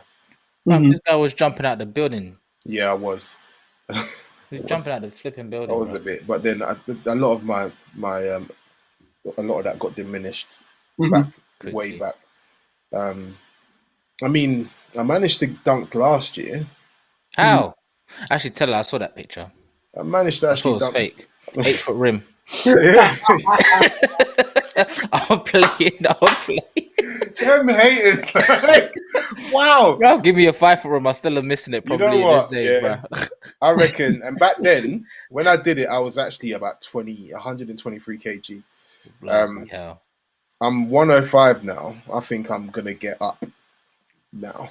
I reckon I will. I reckon I'll get up there now with ease. I'm 6'1". 6'1". Okay. How tall are you? Me, about 6'4", pushing. Oh right, you're lanky. Yeah, you're tall, bro. Jeez. Nah, the thing about it is though, you say that, but that's not tall in basketball, bro. No, it's not. You're point guard height. Yeah, real talk. Like real good shooting guards, who play at a very high level. 6'7", 6'6", 6'7". That's probably the height you should be. I've got someone who is playing with in Solent. His name's Jeremy Sokan. He's actually currently played yesterday actually for Poland. I believe he's only just turning 18 as we speak, but he's like a 6'7", 6'8" shooting guard, and he's nice. When I say nice, and that's the thing, man. I just think people do it differently in other countries. You can just tell by when someone plays. Oh you yeah. know, the way they play. Even some of the handles that people have, like I play against a lot of American guards in the league I play in. Are you still balling now? Yeah. How? What level do you play? BBL? So I'm NBL Division 1. What's NBL? So the NBL is the National Basketball League. It's for England, so it's the league below NBL. The league below the BBL. It's still very highly competitive. There's teams that are in the BBL Cup from our league. So it works very good. And in all fairness, I'm not going to lie to you. Like there was, even if I go back to last year, just before the lockdown actually happened, there's a team who I used to play for called Solent in Southampton. They made the BBL Cup final. Hold on, pause. Did you live in Southampton, or were you still in Northampton, traveling to Southampton? No, I lived in Southampton when I was there. I was about to say. Yeah. So I lived there for about a year, probably not even a year. But I was there for a year. And they made the BBL Cup final. So it tells you kind of the level difference. There's not really that much level difference, which is a problem in itself, I'd say, because we shouldn't really. And if you look at other leagues in the world, like even in Spain and things like that, like you take the top tier league and play a league below it, that team's getting hammered. There is that team's getting blown to out by 45, 50. It's not fair game. Whereas if a team from my division can make a BBL Cup final and lose on the buzzer, then you know what? That's what look, and that's one of the reasons why I said to myself. I was just laughing, the stress expression on your face. No, bro. because I said to myself, look, when I turned 19, I actually started playing football instead. I went off, started playing semi-pro football, because even that was a higher level technically if you're looking at it in comparison to the level of basketball that was available to me. And I'm not back then, I wasn't, I'm not shitting on the BBL, but I am in a way, because we should definitely have a higher level of basketball in this country. We should. Yep. And I think it boils down to a couple of things. Favoritism. That's in there. It's Bro, money. To me, it's number one. It's money, and the fact that nationally it's not recognized as a sport that British people get involved in. But you think most of us come through the system when we've been playing this game since I don't know, youth. Yeah, but we're just. I think the competition coming up is just not strong enough. No. That's okay. I'll let you go on. Go on. No, I don't think. Genuinely, like, you could obviously, give me your points on why you disagree. I just don't think the competition is strong enough, because if you look back to like our teams, me and Juju, Deng, that like, flipping illegal team, bro. Like we had be allowed. We had it was Hackney White Heat versus Manchester every year. That's just. When I was in college, I used to play Hackney. That's just not good enough. Like, and listen, for us it was great because we know we're slapping up teams, and it's just us and Manchester or Durham or something like that. Manchester Magic, right? Yeah. But for me, that's just not good enough. You need all of them teams to be competing. You need to be competing. That's not a good place to be in. For us, it wasn't a great place because we needed to get slapped up a couple of times, but that wasn't really happening. It's. I don't think the league's competitive enough. I don't think there's enough people involved in it for it to be. Because you go to some teams and you're just banging them out by 50 and all that kind of nonsense. I'm like, what's that? I mean, it's not good for your development as a player. Like, you're not developing as a player if you're beating teams by 50. you're not developing. No. Go on, what you gonna say, Lee? No, I was just going to say, on a whole, it just kind of really just sums up British basketball on a whole. If you actually take a look in some of the figures, quite stifling stuff. Like, you know, second most recreational sport played in our country is basketball. Yet we're funding. one of the least funded sports, and Yeah. and I understand. I can kind of understand why, from a business perspective, is because, well, let's just be really honest about it. Why, as an investor or someone that has money, are you going to invest in basketball when you can put millions of money into, I don't know, your Man Cities, your Manchester United, your Liverpools and stuff like that, and really make an earning? It's because people who are investing the money want to see returns, right? If you're going to invest your money, your millions of pounds, the first question they're going to ask you, how am I going to get my money back? That's what they're going to do. They don't see that in basketball because as a nation, we're not a basketball nation. No. Therefore, but what's crazy about, sorry to jump in, but what's crazy about you saying that is statistically we kind of are. Yeah. In the cities, pardon? From a playing perspective, we are, as in going out there picking up a basketball. No, but there's a lot of runs. Like, so let's say, for instance, if I knew back before COVID was happening, there was like 3 or 4 runs. I'm going to try to get Taryn involved. Sorry, like 3 or 4 runs a week that I can turn up to, good level of people. But these people have probably just been, I mean, from what I can see, they've just been fucked off for so many years. They just kind of turn up to play for fun now. You know, it's just a thing where they're just trying to exercise a little bit. And that's what it was for me as well. But I remember speaking to this American guy. He used to play, he used to play for Boston or something like that back in the day. And he came over here. He ended up settling. He had a baby over here, and he was doing some coaching up in the Midlands. And I went to one of his sessions one day, just on a Sunday, just a little run. And he said, like, the talent in the UK is high. It said the talent is high, but we've got, like, there's a gap between pushing that talent and getting them to the next level. Like, because the average UK child is probably better than the average American child. Just that when you look at, like, the competitions and stuff that they're in, all of the funding, all of the camps, like, they get to a certain age and they just take off. They take off and we're stuck. Like, we hit that ceiling and we're just stuck. Because you know, after a certain age in basketball, if you haven't gone to the States, forget about it. Like, you've only got the BBL to look forward to. Yeah. That's why it's, you see most of your GB prospects over in these places. Like, I don't know many people who follow career. The BBL is not really anything you can really honestly look forward to. And I'm ashamed to say that, really. I actually really wish it was.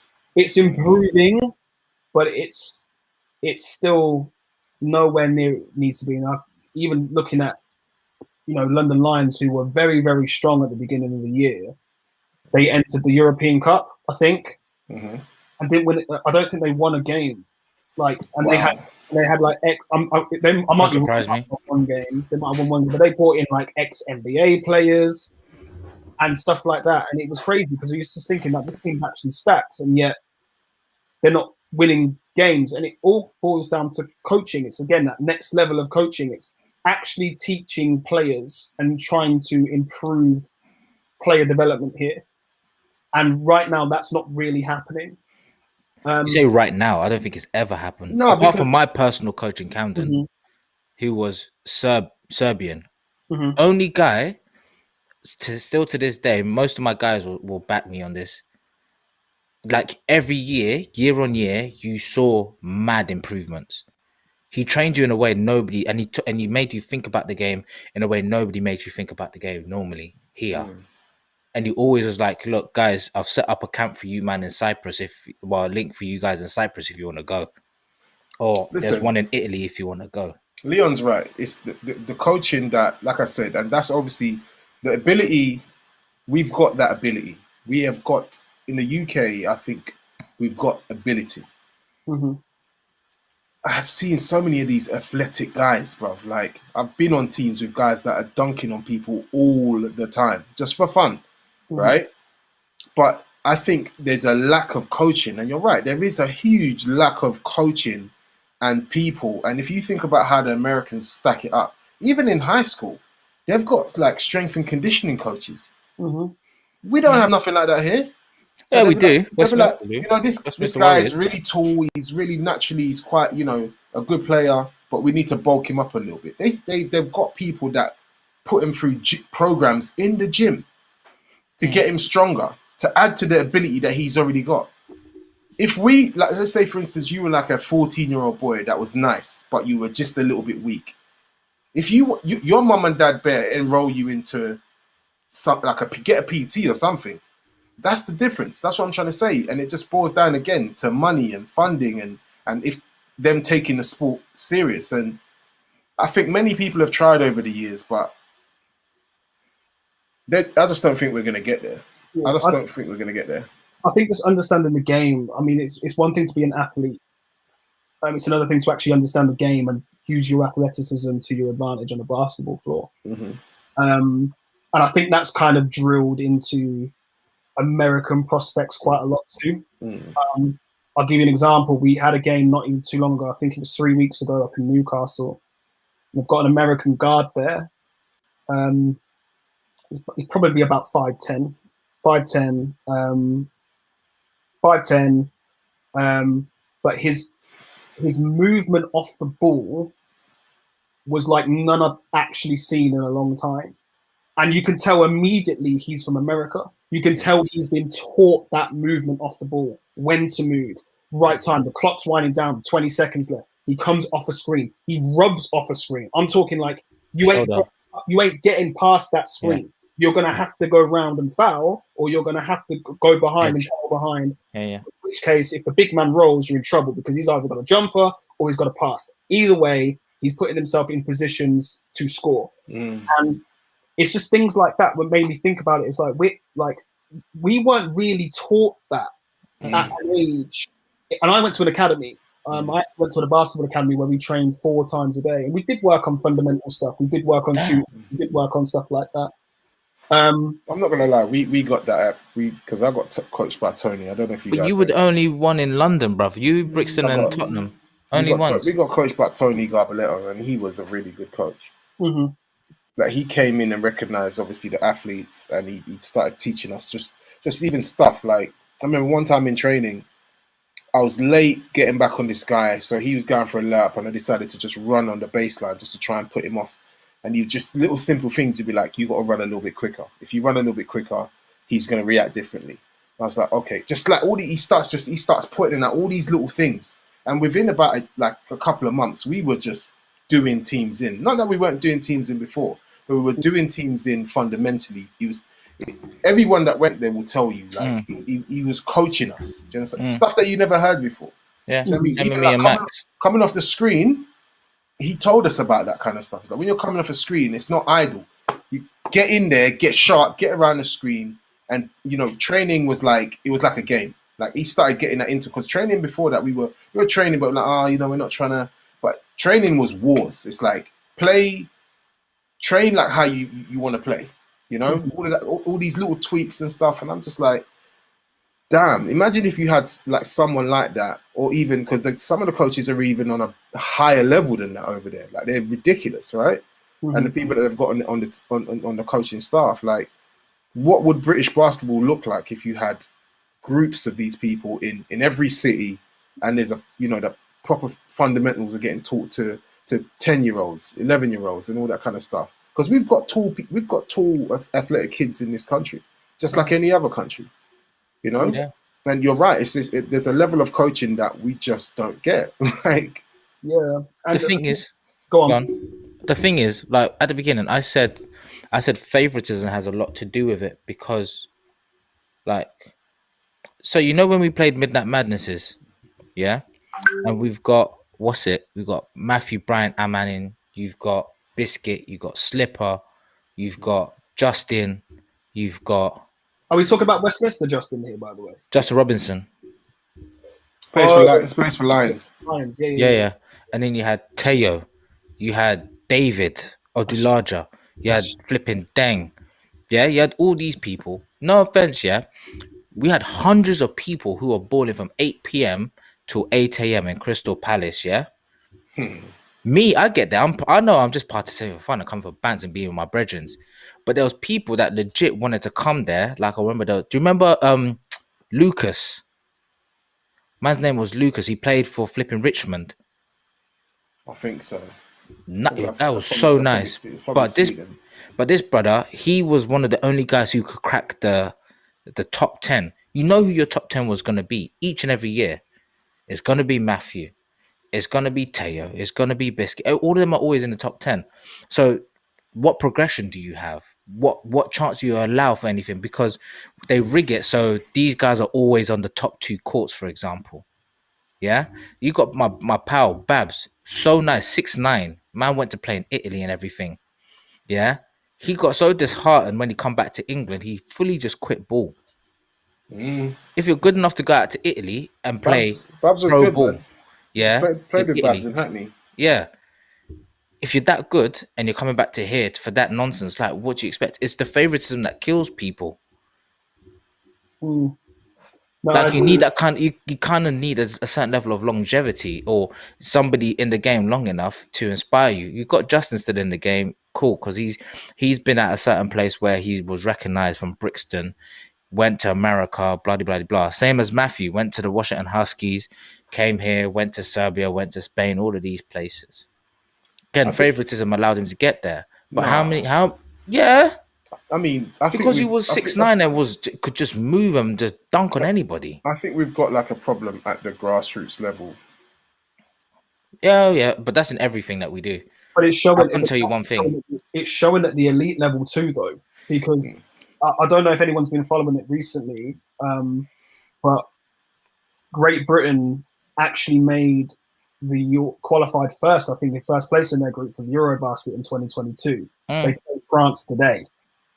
And I was watching it and stuff like that and everything like that. But from a British and national team level and representing national side under 16s and stuff, even then there's been a lot of favoritism. There was a lot of favoritism and problem from there. They were never ever selecting the best 12 or the best 13 to really go out there and perform on a European or a world stage. And that's why England always struggled. We always struggled as a nation to win or come out of groups. It's the same thing with GB. They've always struggled to win and come out of groups.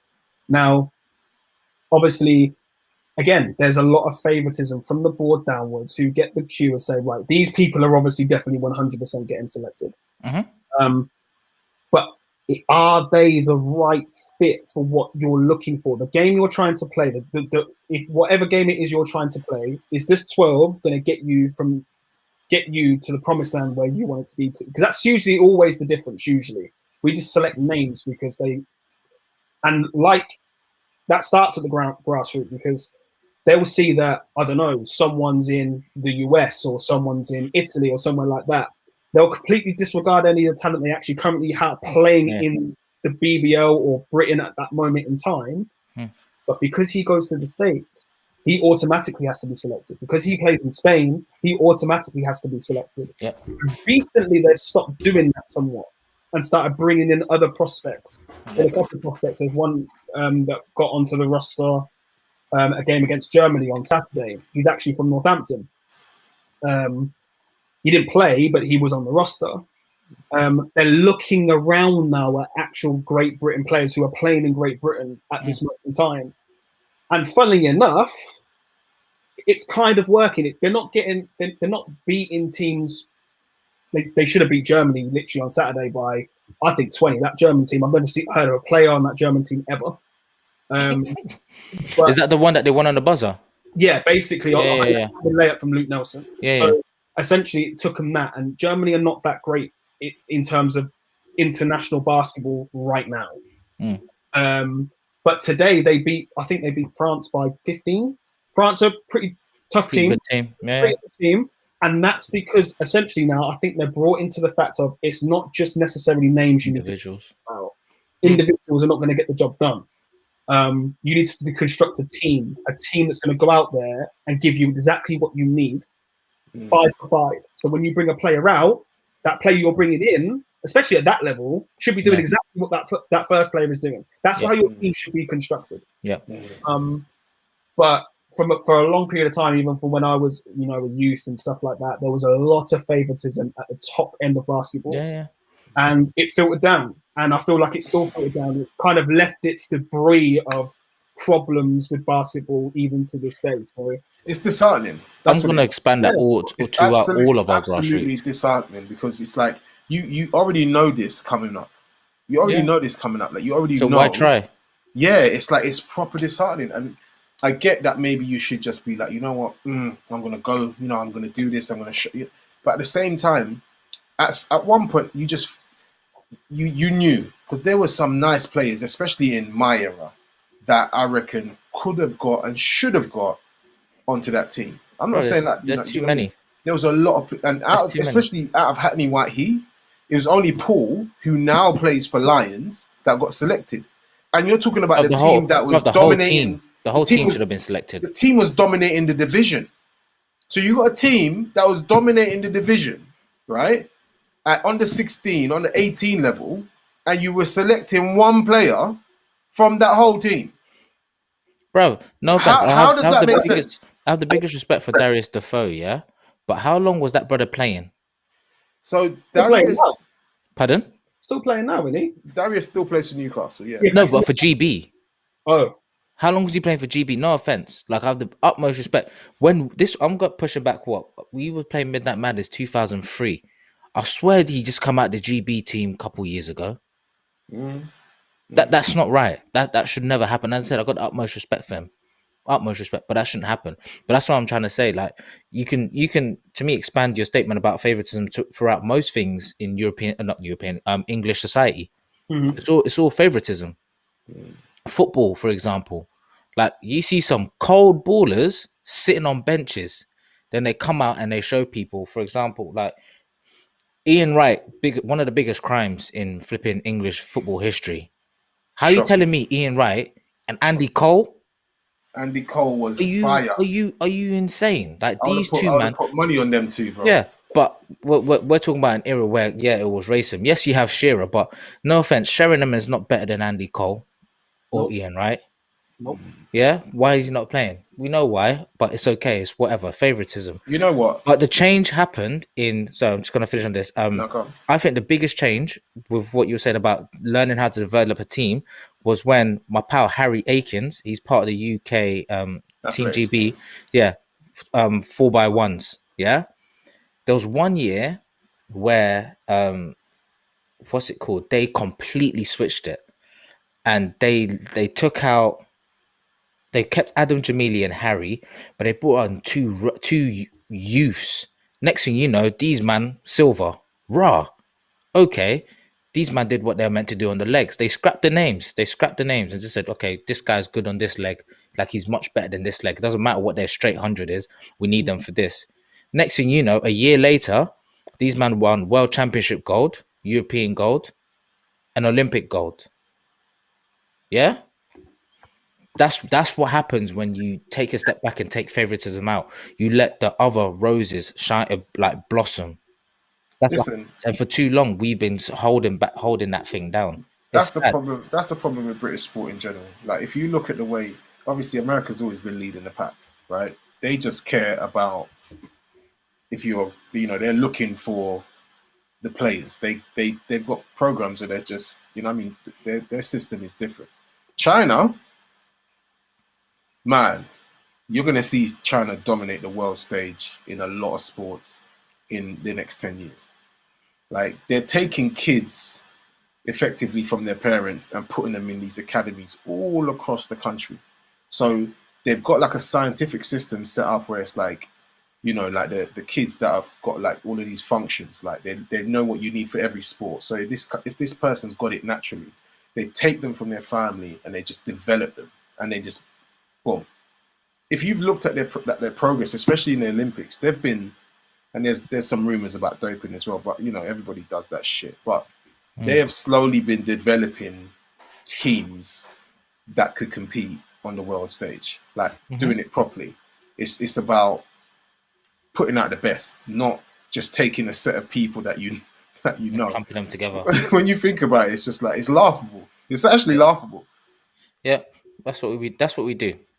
And I don't think for the longest time we won't grow until we start to learn our lessons. And that's again not just in sport, for example, even in music, like what we were touching on earlier. Yeah, but then you saw that. Listen, before YouTube and all these independent platforms where like artists like Leon can go and put their stuff out. Yeah, it was the same thing. It was the same thing. We were dealing with that favoritism. We were dealing with that. Oh, this guy. Oh, yeah. So and they're pushing. So some of the artists that you used to see getting pushed, you're like, how? But Yeah, like X down the road was much better than that artist. Got a stronger voice vocally, but then they're still getting pushed out there. I think it's just embedded in British culture to yeah, it do is. to do that kind of stuff. Now, especially for artists, taking us back to the music, there's so much more of of an opportunity for artists to get out there, like to get their stuff heard. That you've got YouTube, there's Instagram, Spotify, there's Apple Music, there's all these platforms, TikTok. Even if you're just trying to get some attention, to draw people in for them to actually hear your sound or hear what you're doing. I don't think There's Lee's gonna many jump on TikTok platforms. anytime soon. No, In what do you Nah, say? I ain't doing that. I know Nah. you dropped it in one of your bars in Dry Yeah, Jan. yeah, I remember. yeah, but nah. The thing about it is, I ain't even got time because I wouldn't even know where to start. I wouldn't know yeah, where to it's begin. Like, messy. It's and messy. I'm not even saying TikTok's a bad thing. It's just You ain't got the time for it. yeah, there is some funny stuff on there. So I've heard, but there is a lot of pointless nonsense on there as well. And the thing about it is that I want to kind of I want to really break the mold. Like I want to say, do you know what? People are listening to my music because they like my music. They like my content. They enjoy the person that they see. They like the person that they hear. I don't want to have to jump on TikTok Mm. to get the attention to my music. A lot of people do that. A lot of people do that stuff. A lot of people that do giveaways or something like that. And it's just like, okay, I get the giveaway stuff and I understand that like from a certain perspective, but you can really kind of tell who's doing that just to make sure that people go and, oh yeah, go and like my tune on this or go and, download my song and this, that, and the other. And I just think to myself, why? Like, I just think it shouldn't be like that. If you are putting in the work and you're a likable person and you're easy to work with, why can't you just make it off your own merit alone? It shouldn't have to be, I'm going to jump on TikTok. I'm going to get myself 100,000 views. And that's okay. If that's your thing. If that's what you do. That's cool. But there shouldn't be, oh yeah, by the way, things dropping out. And like, I understand if you're trying to promote it, but if you're doing it literally to draw people to come and listen to your music, that kind of tells me something. Do they actually want to listen to your music? No, or do they want to see you do this shit? Like, See that side of things is just a little bit frustrating. It's like I call it clown play, mhm. Like I just call it clown play, and there's a lot of people that do it. Like me personally, I'm not on TikTok. I mean, little man is, and he sends me all of these anime videos all the time, because I'm into anime. Funny enough, he's into anime. I mean, it goes down. We done, done. No, come on. So me and little man connect with the anime, and we do, there's a couple of funny stuff on there. That he might drop sent to me and we just laugh about it. But you look at a lot of these artists, and it's the same. We spoke about it last week with the female artists as well. I was actually going to ask you what your view is on female artists and who you think is actually talented and who you know. But we'll get to that. We're going to get to that. But just going back a bit, it's just like I said, it's like that noise and that clown play that a lot of people do. And we said it. I feel like you can only do that for a certain amount of time. Mm-hmm. And if you start off that way, it's very difficult to come back and suddenly be like, I'm going full 360. This is who I really am. This is who I want to run with. Once you pick that personality, you're gonna have to go with it. If you're the naked chick, you're gonna have to be the naked chick forever. Mm-hmm. It's like Cardi B. She can't be anything but Cardi B now. She can't go to church now, bro. That's her. What I mean? Like, she can't be anything but Cardi B now. And if I'm quite honest, it's just like anyone that tries to chat shit to me and tell me that Cardi B's music is good, like, we're gonna have a fight, fam. Like, seriously. Like, because I'm not backing down from that. Your point is trash, and it's we're gonna, like, you know what I mean? We're gonna have a real disagreement. Obviously, we're not gonna fight, but we're gonna have a disagreement because it's nothing but nakedness. Don't get me twisted. Like, you know what I mean? Like when what's that track that? There's some hoes in this house. Nah, oh yeah, that. Bro, Nah, do you know please, what? Don't, That I don't, can't wait to hear in the club. Don't. You know what? Don't. I'm gonna book you, and just before I'm gonna play before you, just before you come on set, I'm playing that song Man, just to piss you off. Bruv, listen, see you with them kind of songs, like I just can't flex with them. I can't 7 days a week. And then this new tune that she's got out, I'm just like, trash. What is no. that? But Are then, you in what's it called, the Cardi B family? Me? No. Yeah. No. Okay. But who do you like? Sorry to interrupt. Who do you like? What, in terms of female artists? Yeah. Female artists and artists in general. Now let's get into the female artists, man. I want to hear your views on female artists and who you think's doing bits and who do you think's kind of, especially in the UK scene. Because I think we've got a couple of girls up here that are decent still. Yeah, no. To be honest with you, there's a couple of decent girls in the UK that I actually feel quite a lot and actually mess with. I mean, I grew up in the era of Alicia Keys. It's my favorite artist of all time. So it's hard for me to kind of correlate or relate to your Cardi B or, you know, Megan Thee Stallion's type of. You see what I'm saying? Like, it's stress. Because I'm not turning around and saying that obviously what they're talking about. No, it is trash. Yeah, but but the thing about it is, it's not, because men also talk about the same shit a lot. It's just because it's a woman doing it now, and all of a sudden, I guess so. But the thing is, the music isn't good. You know what I'm trying to say? Like, it's not the fact of what they're saying. I don't care about what they're saying, because if they want to do exactly what the men have been doing for years and years and years, I'm good with that. Just make it good. Like, make it good. Because Biggie and Tupac were doing all that shit from early, but they made it sound good. It sounds good. When you're singing the lyrics, you listen to it. Yeah, this is a bop. It made sense. It made sense. Like, it's pop. Like, I'm not really, the songs that Cardi B is bringing out are not good. Like, it's not one. Yeah, it's not. Nah. Listen, Bodak used to do bits for me, because I used to, you know, use the acapella to do a couple of bits and just try and spice it up a little bit. But that was it. That is it. That's the only song that I can say. Yeah, and it's probably the beat that carried it a bit more, if anything, because the bars were actually not that great.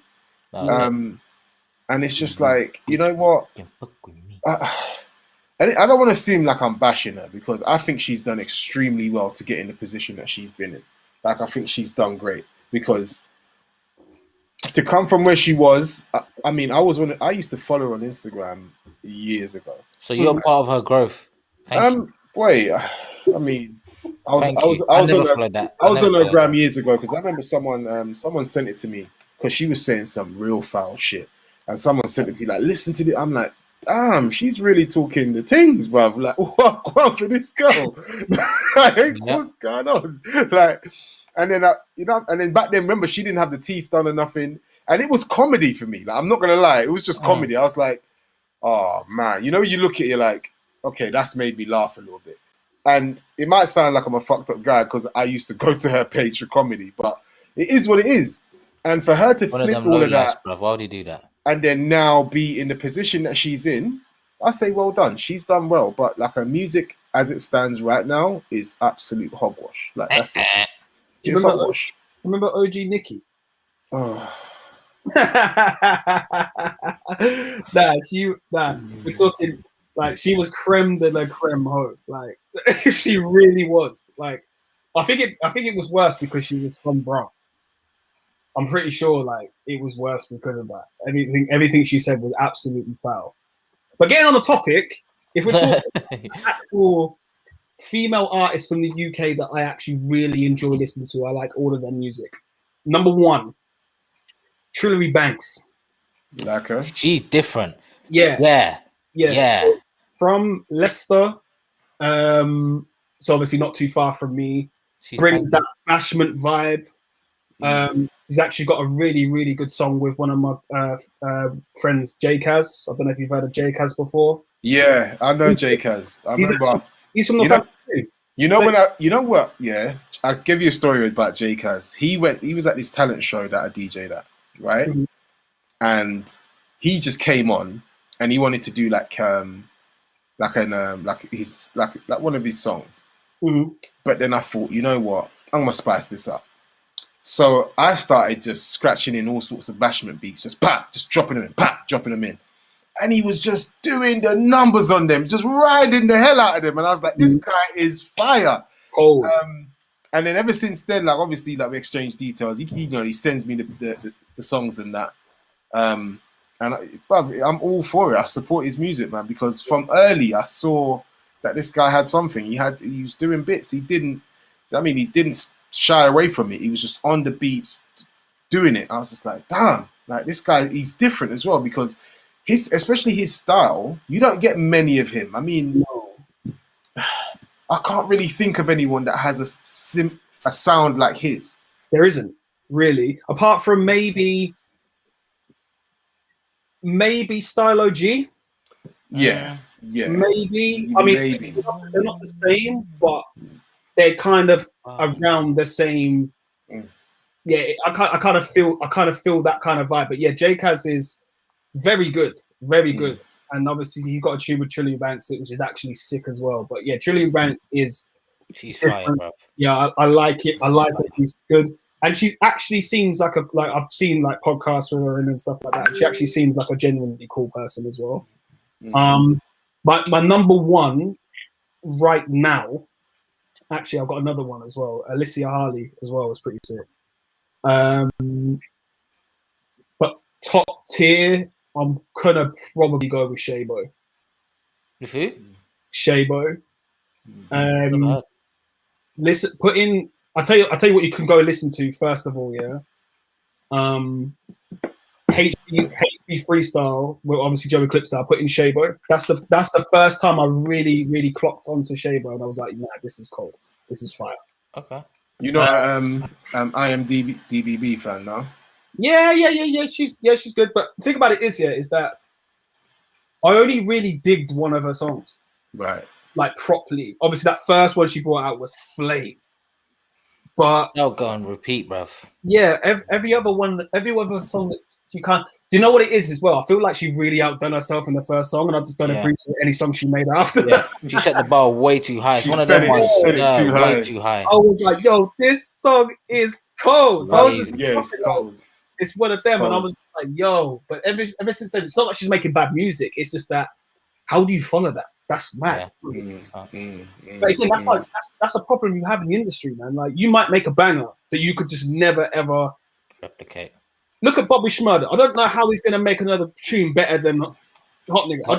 How but he's out soon. People are anticipating it, bro. People are anticipating he's coming with some heat. I'm thinking of playing Hot Nigga again. Like, how would you make a song better than that? I don't think Bobby Shmurda can do those things. No, like, do you see what I'm saying? Like, for ages, I didn't go maybe a week before someone saying about a week ago. About a week ago, It was for a period. It was just a saying about a week ago, and then everybody about a week ago.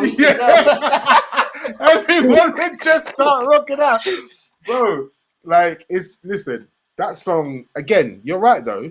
I'm intrigued to see how he's gonna follow that, because we're in the era of one-hit wonders, man.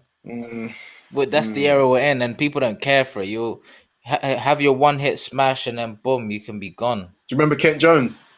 Yeah, but Kent Jones is still about. Man can't see him again, no. Gone, He's still about, just not at the same level. Gone, man can't see him again.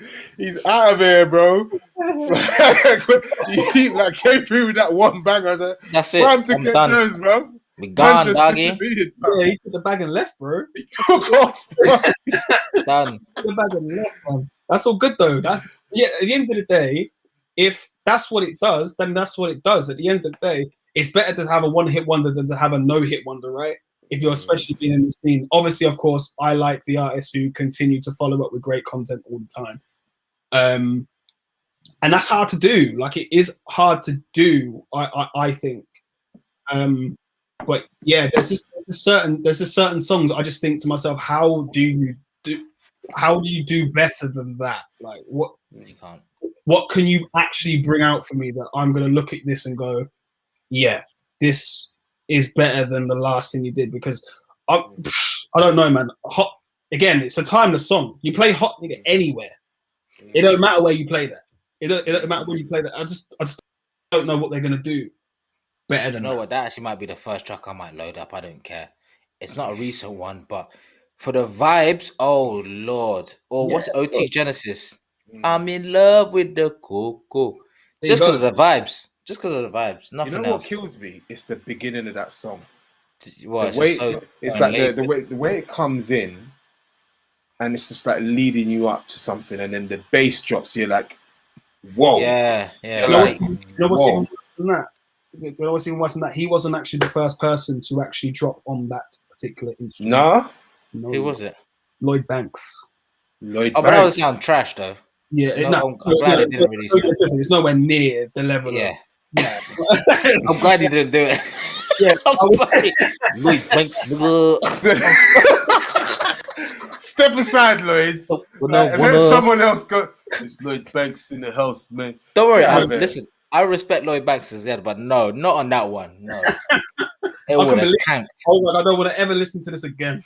No, literally, it would be like that. How would it be? I'm Yeah, in love with the cocoa. No, You wouldn't know have what I the listened same. to the other day? I'm talking about Hot Nigga. Oh, even no worse. way. Even Yeah. worse. He wasn't. Yeah. So Bobby. Oh, Why did he think that he had the flow for that tune there? Like, I don't know, but he must have heard the beat and got as gassed as we did. But then obviously Bobby Shmurda just was like, yeah, do you know what I'm going to do? I'm just going to say about a week ago on this year. and That's put it out, and everybody will lose Listen, it. apparently that's how they bagged him. They bagged him from the lyrics on that song. I thought they did. could do that. Yeah, supposedly they can. It's America. I heard Apparently they bagged him from what he was saying in that song. They tried to say That's his confession. I didn't know there was a law you could do that. Man, it's I don't know. America's a very strange, complicated place. Bro, let's not go down that rabbit hole, man. It's a rabbit hole of a rabbit hole. Let's not. Mate. Like, it's a very strange place. I think the day we hold a serious political talk, it'll be a wrap. We'll be here for 5 hours. Every state in that country is a little country. It's like a mini country in itself. They've got their own rules. Yeah. Do you know what I mean? How are you gonna have a country where you can smoke weed in one state and you can't smoke weed in the other? That don't make no fucking sense. It don't make no sense. Oh, right. Bobby Shmurda suppose he got released today from jail. I heard he was meant to get released tomorrow, but it's definitely either today or tomorrow. Well, Paul, look, Daniel, the one he popped on the show. What's up, Dan? Yes, he just Dan. said he got released. Bro, What up? We'll see. Anyways, so for me personally, I still love Li-likeisaid Show. I don't know why. I think she keeps doing bits. I like her a lot, personally. I forgot her, I actually ain't gonna lie, and I probably should have added her in there as well, especially from that thing. Personally, she's from your bits, anyways. Well, round your bits. Birmingham way, yeah. They're not really that. Yeah. Don't claim the way man said that, he's not really feeling the Brummies. No. He's not onto the Brummies at all. I've got no problem with Brummies. It's just that I can't ever claim them. They're not. They're not. Everyone says, "Oh, that's your way." No, it's not. It's a bit far out still. Look, man, and it's no disrespect to the Brummies, but I must say it anyway. I just can't listen. I just can't take a man seriously with that accent. I'm not gonna lie. I'm not gonna lie. Like if we got serious, big man, like I can't take you seriously. Like, you know what? What are you saying to me? There are some serious accents that you can take seriously, but listen, I'm not saying that man ain't serious though. That's not what I'm saying. The one that he just did there was mad because that's like your Dudley area. Yeah, the ones who sound dumb. See, them ones there, yeah. I actually got told one time, yeah. Man said dumb, Hey, that's just... No, it's a weird story. It's actually bad. Real, it's facts. I got told by someone quite a long time ago, actually, that they didn't actually recruit from Birmingham just because of the accent that they have, because it doesn't. Rude. I couldn't believe what I was hearing. And I was like, "Is this big?" That's actually rude. Big 2019 we're living in right now, and this is what you're telling me. I was like, that's rude. No, listen, I'm pretty sure they've got some clever people down there, but I think when they start talking, you just think you can't be a smart person. Nah, they're funny as hell, man. I'm sure they're smart. I'm sure they're hella smart, but they start talking like, nah. You can't put the two together. Like, it's mad. All my Birmingham fans that are listening, please don't at me. This is not. At us guys. We'll take the smoke. Don't worry, it's fine. No Birmingham people were hurting in the making. Listen, I love them, man. I got a lot of family down there, but listen, I've been ripping them for years, like 4 years. Like for years, all of my family that live down there, I get onto them all the time. Like, facts. Like, your accent is something else, bro. Like, what are you saying? But then again, it's like, listen, it's either them, man, or the Scousers. Like, them two people, and Newcastle followed closely in third. Like, I can't listen to them, man, properly. Like, I just can't take them seriously. No, Scousers are a bit dodgy still. I ain't gonna lie. It's a bit weird down there, man. They're very animated for the accent they have, and they shouldn't be. Oh, 100%. Sometimes it puts you on edge, innit? Because them man are just rowdy. And then they speak. Right. And they all speak like that. And all of this, lad. Well, that was a terrible accent. Listen, they're about it, though, in Liverpool. And that they are about it. I've seen a lot of fights. They're about it. Them man are serious, but a lot of fights.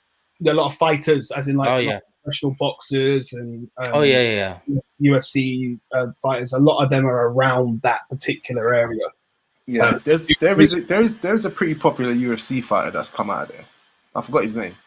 We got the best one, man. MMA MVP, brother. Yeah, but he got clattered the last time I seen him. Yeah, he did. No. He come back nicely. That was when 50 happened to be at that fight. He just was mocking it and slipped him bossa in his eyeballs. Yeah, he was always mocking it though. That's the joke. Yeah, I know. He's always mocking. Man broke someone's skull and threw a Pokeball at him. Cyborg, bro, that was the biggest muggage I've ever seen in my life. You can't get away with that. He finished his skull, bro. Can't get away with that. What?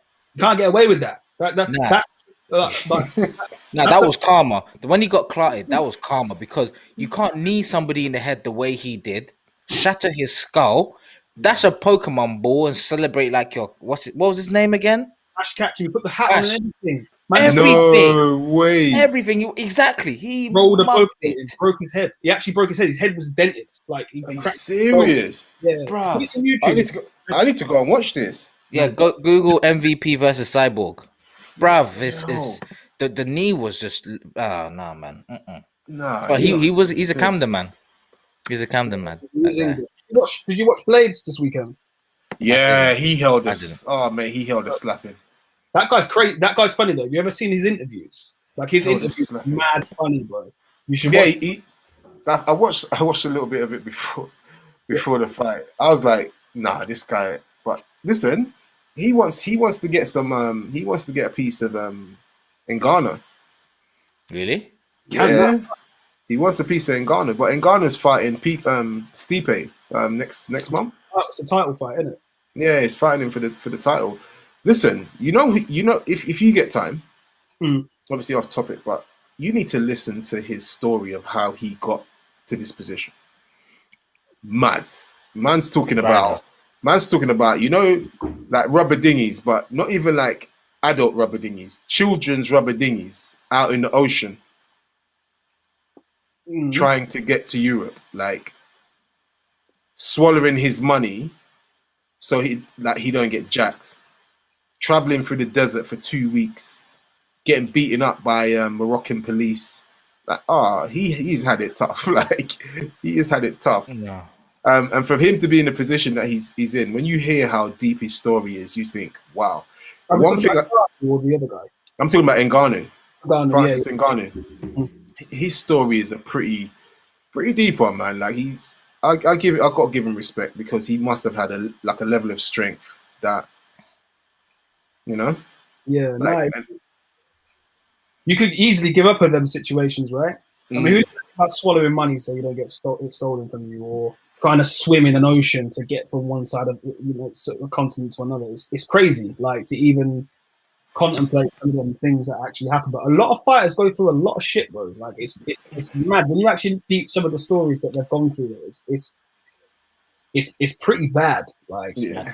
what they had to what they kind of have now. Like, obviously nothing like that extreme, but there's loads of fighters out there that you listen to their backstory, it's just like, what the fuck? Like, how do you just not give up, like, in some of them things? And again, it's just about work rate and really wanting to be somewhere in like, full well that they can do this, like they can really do this. And Ngannou's not going to be worried about getting knocked out of an octagon if he's doing shit like that. You don't give a fuck about no man. You don't care about no man ever in the world. It doesn't matter if you've got a gun or whatever. If you're fighting me with 4-ounce gloves on and there's rules, he does not give a shit about anyone. And he might get knocked out, but I don't think. But I don't think Stipe can knock him out. But I think he could definitely knock out Stipe. Listen, there's a lot of power in these punches, man. And there's only 4 This guy, like this guy knocked out with his left hand as well, and it was the left uppercut, not his right arm, which is stronger arm. With a left uppercut, he took out Reem. I think it's something Reem. Overeem. He took out Overeem. He's English too. And he just, the way he dropped him, I was like, this guy. And if you know boxing, you know that the power comes from your feet. But this guy seems to generate so much power in such a short distance. I'm like, this guy is a monster. He's a monster. It's kind of strange. It's kind of freakish, supernatural power. I think it's the same thing as Deontay Wilder. Deontay Wilder's not a good boxer, but the fact that he's 15 stone and he 15 stone 8 or 15 stone 9 or whatever he weighs in at, it's not a heavy weight. No.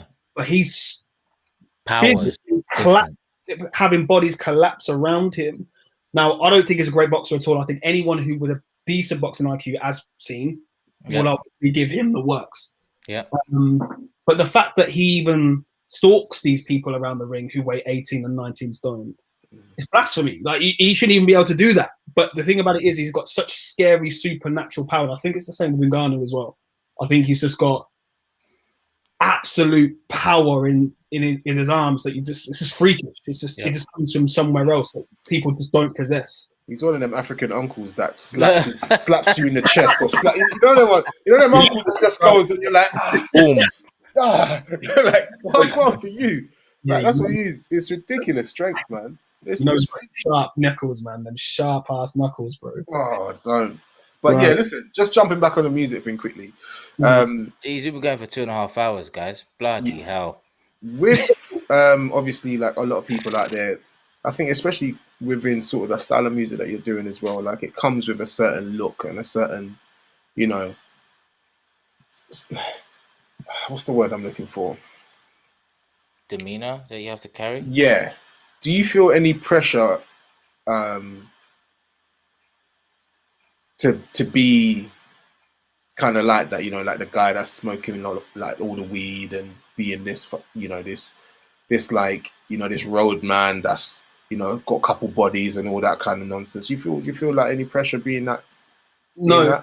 The reason I don't feel any pressure is because I ain't that. Now, with the lyrics and everything I say, and this is the great thing I think about my music, and this is why I tap into my niche. And obviously this, from playing ball and stuff like that, is that there's a lot of play on words in basketball that can be very, very mistaken for something else. When I'm talking about shooting, I'm not talking about on the road, I'm not talking about in the street. But a roadman who doesn't play basketball, might perceive me as that persona, as I am talking about the road or I'm talking about the street. And that's okay, that's cool. I've got no problem with you mishearing what it is, kind of what I say, because I know people who know me. Jumping a certain way. Yeah, like people who know me, people know my persona, people who have done their research into me will know what I'm actually talking about. So when I speak about certain things, 3-point clip, everything like that, I'm not talking about guns. And I've had people talk about this to me before. So it's play on words.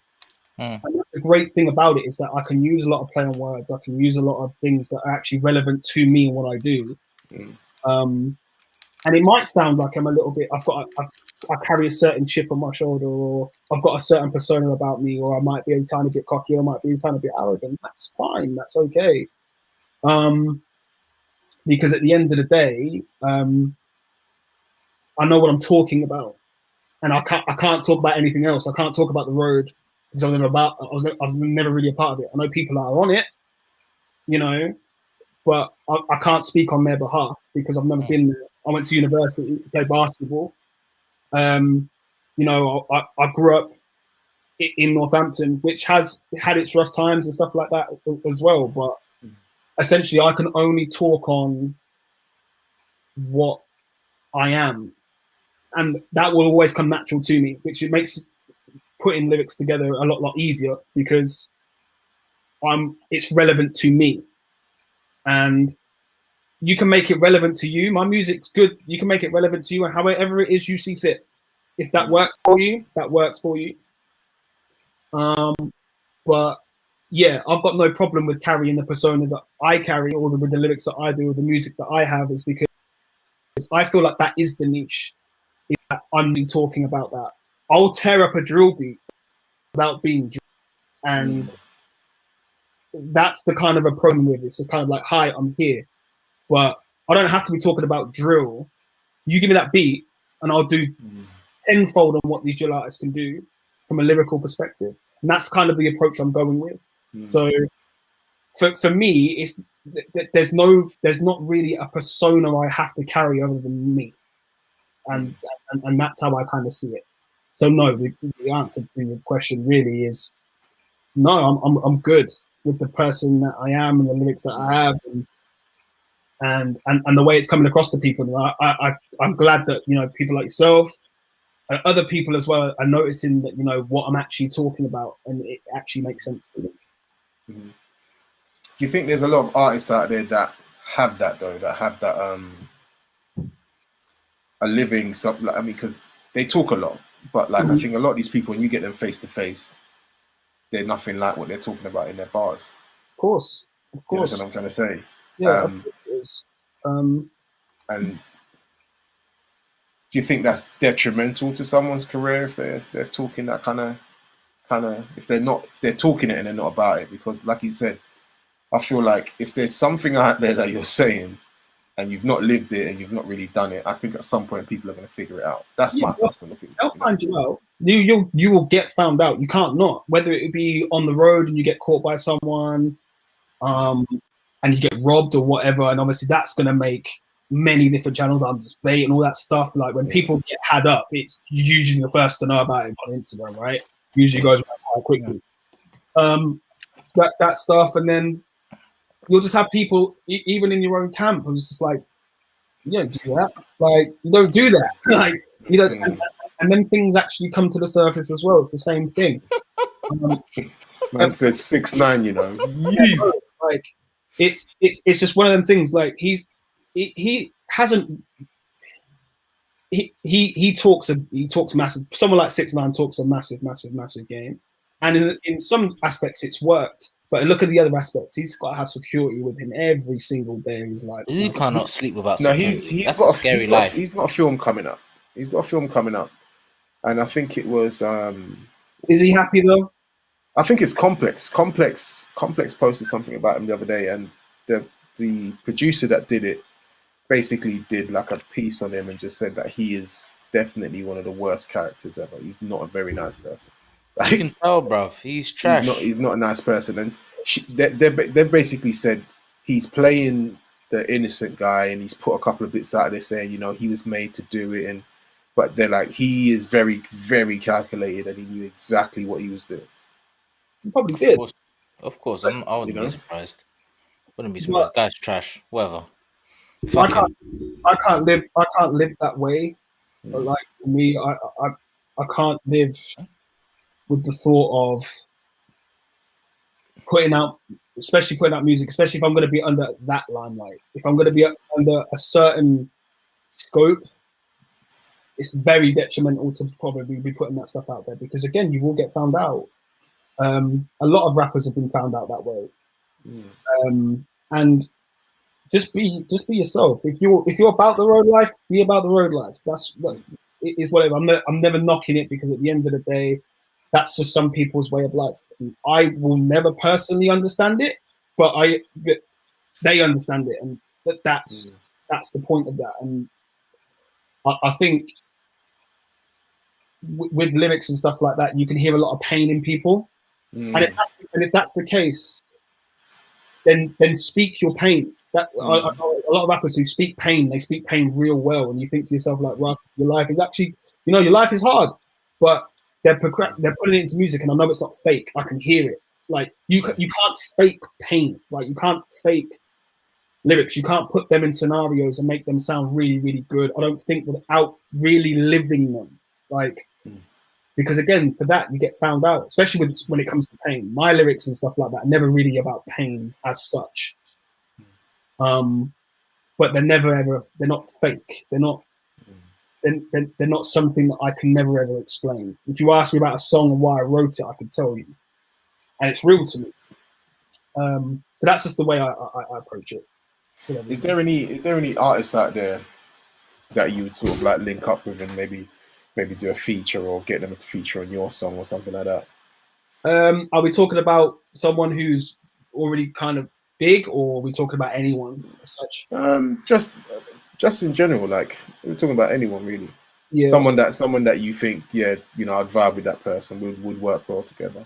Yeah, but my best friend actually makes music as well.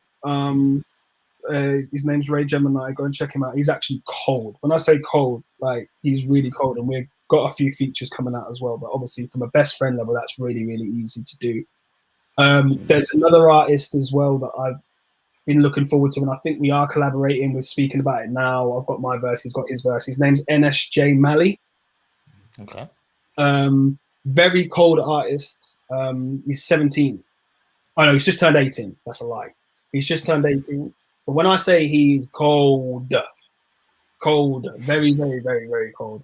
Him, I'd liaise with probably everyone from the HB Cypher that I was on at Christmas time. They're all very, very, very, very talented. So Sights, Midge, I've already got a tune with Midge anyway. Reckless, MH, they're all artists. If you're talking about like global level,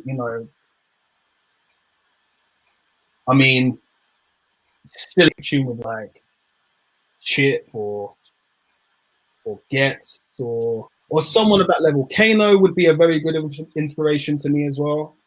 I reckon you and Kano would be so fire. I was thinking that. Yeah. You and Kane would be. Oh my days!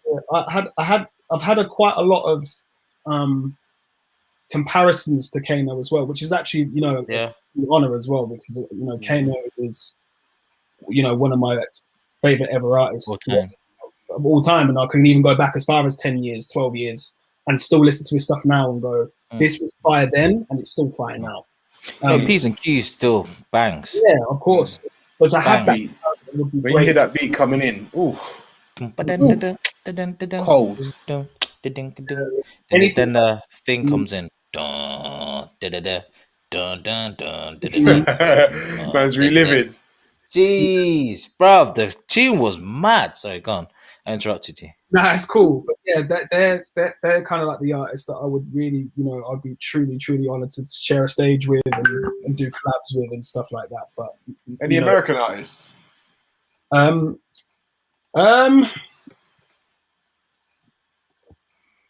Ooh. Fine. Past or present? You can choose. I'll go with present.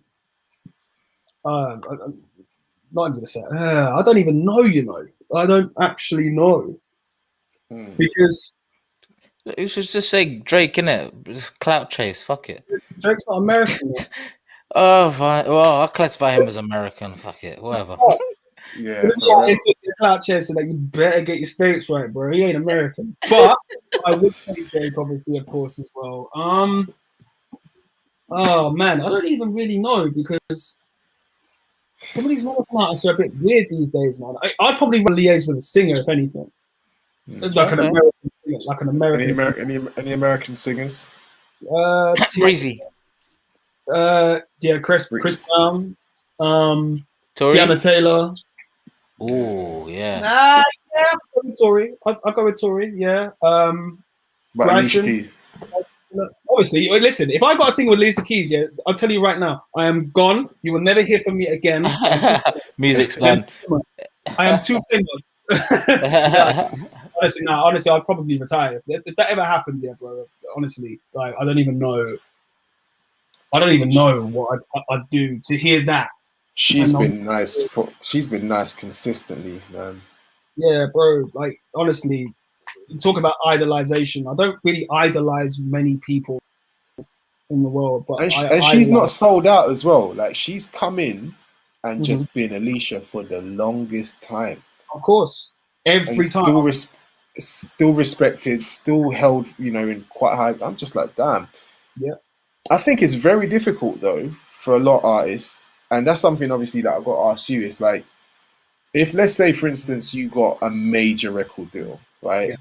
Yeah. Um, would you take it? And also, if you did take it, um, would you allow the manipulation of your sound? No. Um. I mean, obviously to suit the audiences that they're trying to put you in or whatever, because that kind of stuff happens. But then Yeah. it's a question of, are you going to sell yourself out to make the millions? Yeah. It's one of them questions where I say you've obviously approached me for a reason. Mm-hmm. If you're going to approach me and ask me to sign for you, I don't understand why you'd then ask me to change my sound, because essentially you might see something that I might not necessarily be seeing, and that's okay. I'm good to essentially compromise. Mm. When I say compromise, I'm not meaning compromise my entire sound. I'm saying maybe there could be a couple of things here, a couple of tweaks here and there, maybe in hooks, maybe in certain ways of rap or whatever that I do that might actually branch you off to an even greater audience than we're already doing.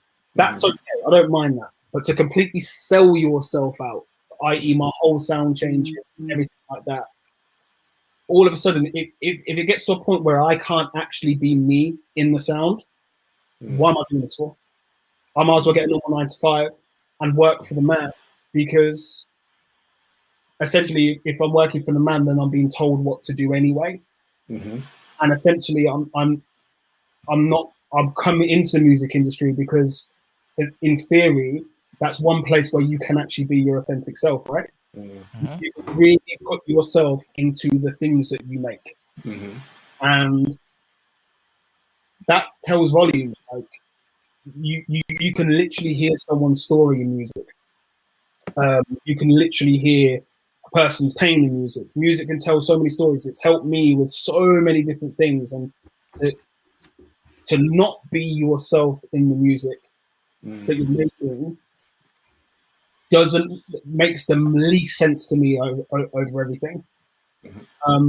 So would I take a record deal? I would take a record deal, providing that obviously the terms would mean that you're actually taking me for me. And I can still make music the way I'm making music. Of course, I'd love advice from people that have been in the music scene for years and years and years, and they understand what people want to hear and listen to what people want to hear and stuff like that. And that granted, but the music scene industry is sticky, icky, and some people have really, really, really been detrimented just from signing deals. If you even look at people like JoJo, do you remember JoJo from back in the yeah, that girl there. So she had a problem with her contract. Couldn't make music for like I think it was something dumb like 6 or 7 years or something dumb like that. Yeah. So she locked into a contract where no one heard from her for ages, and it was all because of the terms and conditions within her contract. So you got to be careful about what you're signing, because obviously them figures look cool, them figures look good, but how much are you seeing, and what have you got to do for it? And in order for someone to be giving you, if someone's giving you £1 million, you got to ask yourself the question: why am I getting £1 million? Like, what have I got to do for this? You ain't giving me £1 million for the kindness of your heart. You need to make your money back too. So how are you making it back? And thus, what does that mean for me? If that's going to be detrimental to my health, my well-being, the way I make music, I'll just go independent. Because you can still do that. You can still.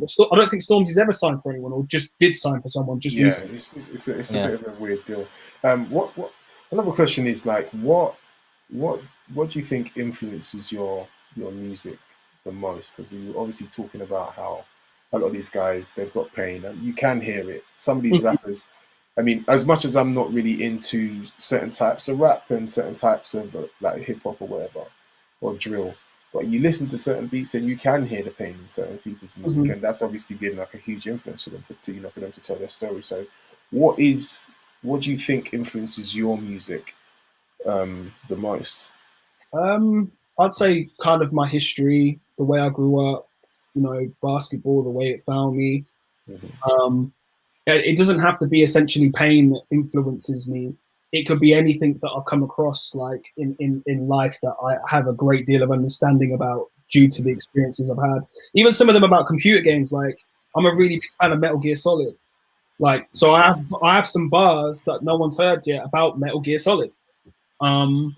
It's just things of that nature. Like, it's things that I've looked back in a point of time and said to myself, you know what, that actually had massive influence on me at some point in time. Mm-hmm. And whether that's about my grandma, who had a massive influence on the way I grew up, or whether it's basketball and how that's taught me mannerisms, professionalism, etc., or whether it's just a case of obviously just being on the, playing out obviously with brethrens and going to them after school and being actually a good student and going to university and doing all that stuff. That's the kind of things that influence me, because at the end of the day, it's really, really easy to talk about certain stuff. It's not easy to talk about university and basketball and stuff like that, because not a lot of people actually want to hear it. Like, people really relate to the roads because there's a lot of people on them. And it's easy to talk about the roads. I can talk about the roads all day. I know about the road. I could talk about the road. I know exactly what happens out on the streets. I'm educated about the street. I've just never been a part of it. Mm-hmm. But I can't talk about something that doesn't confide in me. Like, I can't see that. So it's all about, experiences that I draw on at a certain point in time. And it could be as easy as walking down the street one day and I actually remember something that happened to me when I was like, I don't know, 12 or 13. And all of a sudden now I've got a concept of something that I can link into something else. And that's how I kind of make my music and write my music. So my music will actually kind of never die, because I've got too many experiences and the thing about it is, it's not even the fact that I won't make a song about, I don't know, like, anything like women or something like that. If someone, like, if the song concept is about a woman or whatever, you can still relate to that sort of things. I've got experiences there, and you can still write lyrics about those types of things. But it's about, writing up to a point where I don't ever want to lose what I represent. Does that make sense? So that's kind of what influences me, is what I represent, how I got there in the first place, and kind of my life, my life and how it's unfolded, and kind of the circles and stuff that I have, and everything like that. So that pretty much influences me. You spoke about writing and stuff. Mm-hmm. Do you think it's essential to artists to write their own stuff, or are you for ghostwriters and stuff, or do you think some of the artistry is a bit lost in the fact that someone else is writing it for you, and then you're kind of just spitting what they've told you to say? It depends. I don't think I think rapping, and this is another thing that it really, really kind of, I don't understand it, because I respect singers of all kinds. If you've got vocals and stuff like that, it's a wonderful thing to have, and it obviously pulls on certain heartstrings and different emotions. But when I talk, when I enter like competitions and stuff like that, I don't know if this is just a thing, but it seems like singers really do get a lot more light, I believe, than rappers do. I don't know if it's just because obviously you are pulling on heartstrings, or vocals just hit differently, etc., etc. It kind of makes me fathom a little bit as to, like, thinking as to, you do realize that rappers kind of like write their own content, right? So like when you get a good rapper, they're always coming in most of the time, if not all the time, that rappers, they're their bars, they broke those bars. Whereas singers don't necessarily do that. They sing covers and stuff, versions of songs that have already been there before. So I've never really kind of understood the whole. I think people see rappers, everyone's kind of doing rap, thus it's not as talented as having vocals. But on the flip side of that, rappers actually write their own lyrics, and if you find a good rapper, surely that should be at least contested with a singer who doesn't actually have their own content. Yeah. So for me, coming back to your question, I think rappers should definitely 100% write their own lyrics. It would be in their favor to write their own lyrics, because then it's coming from them. You can kind of feel it. It's definitely theirs.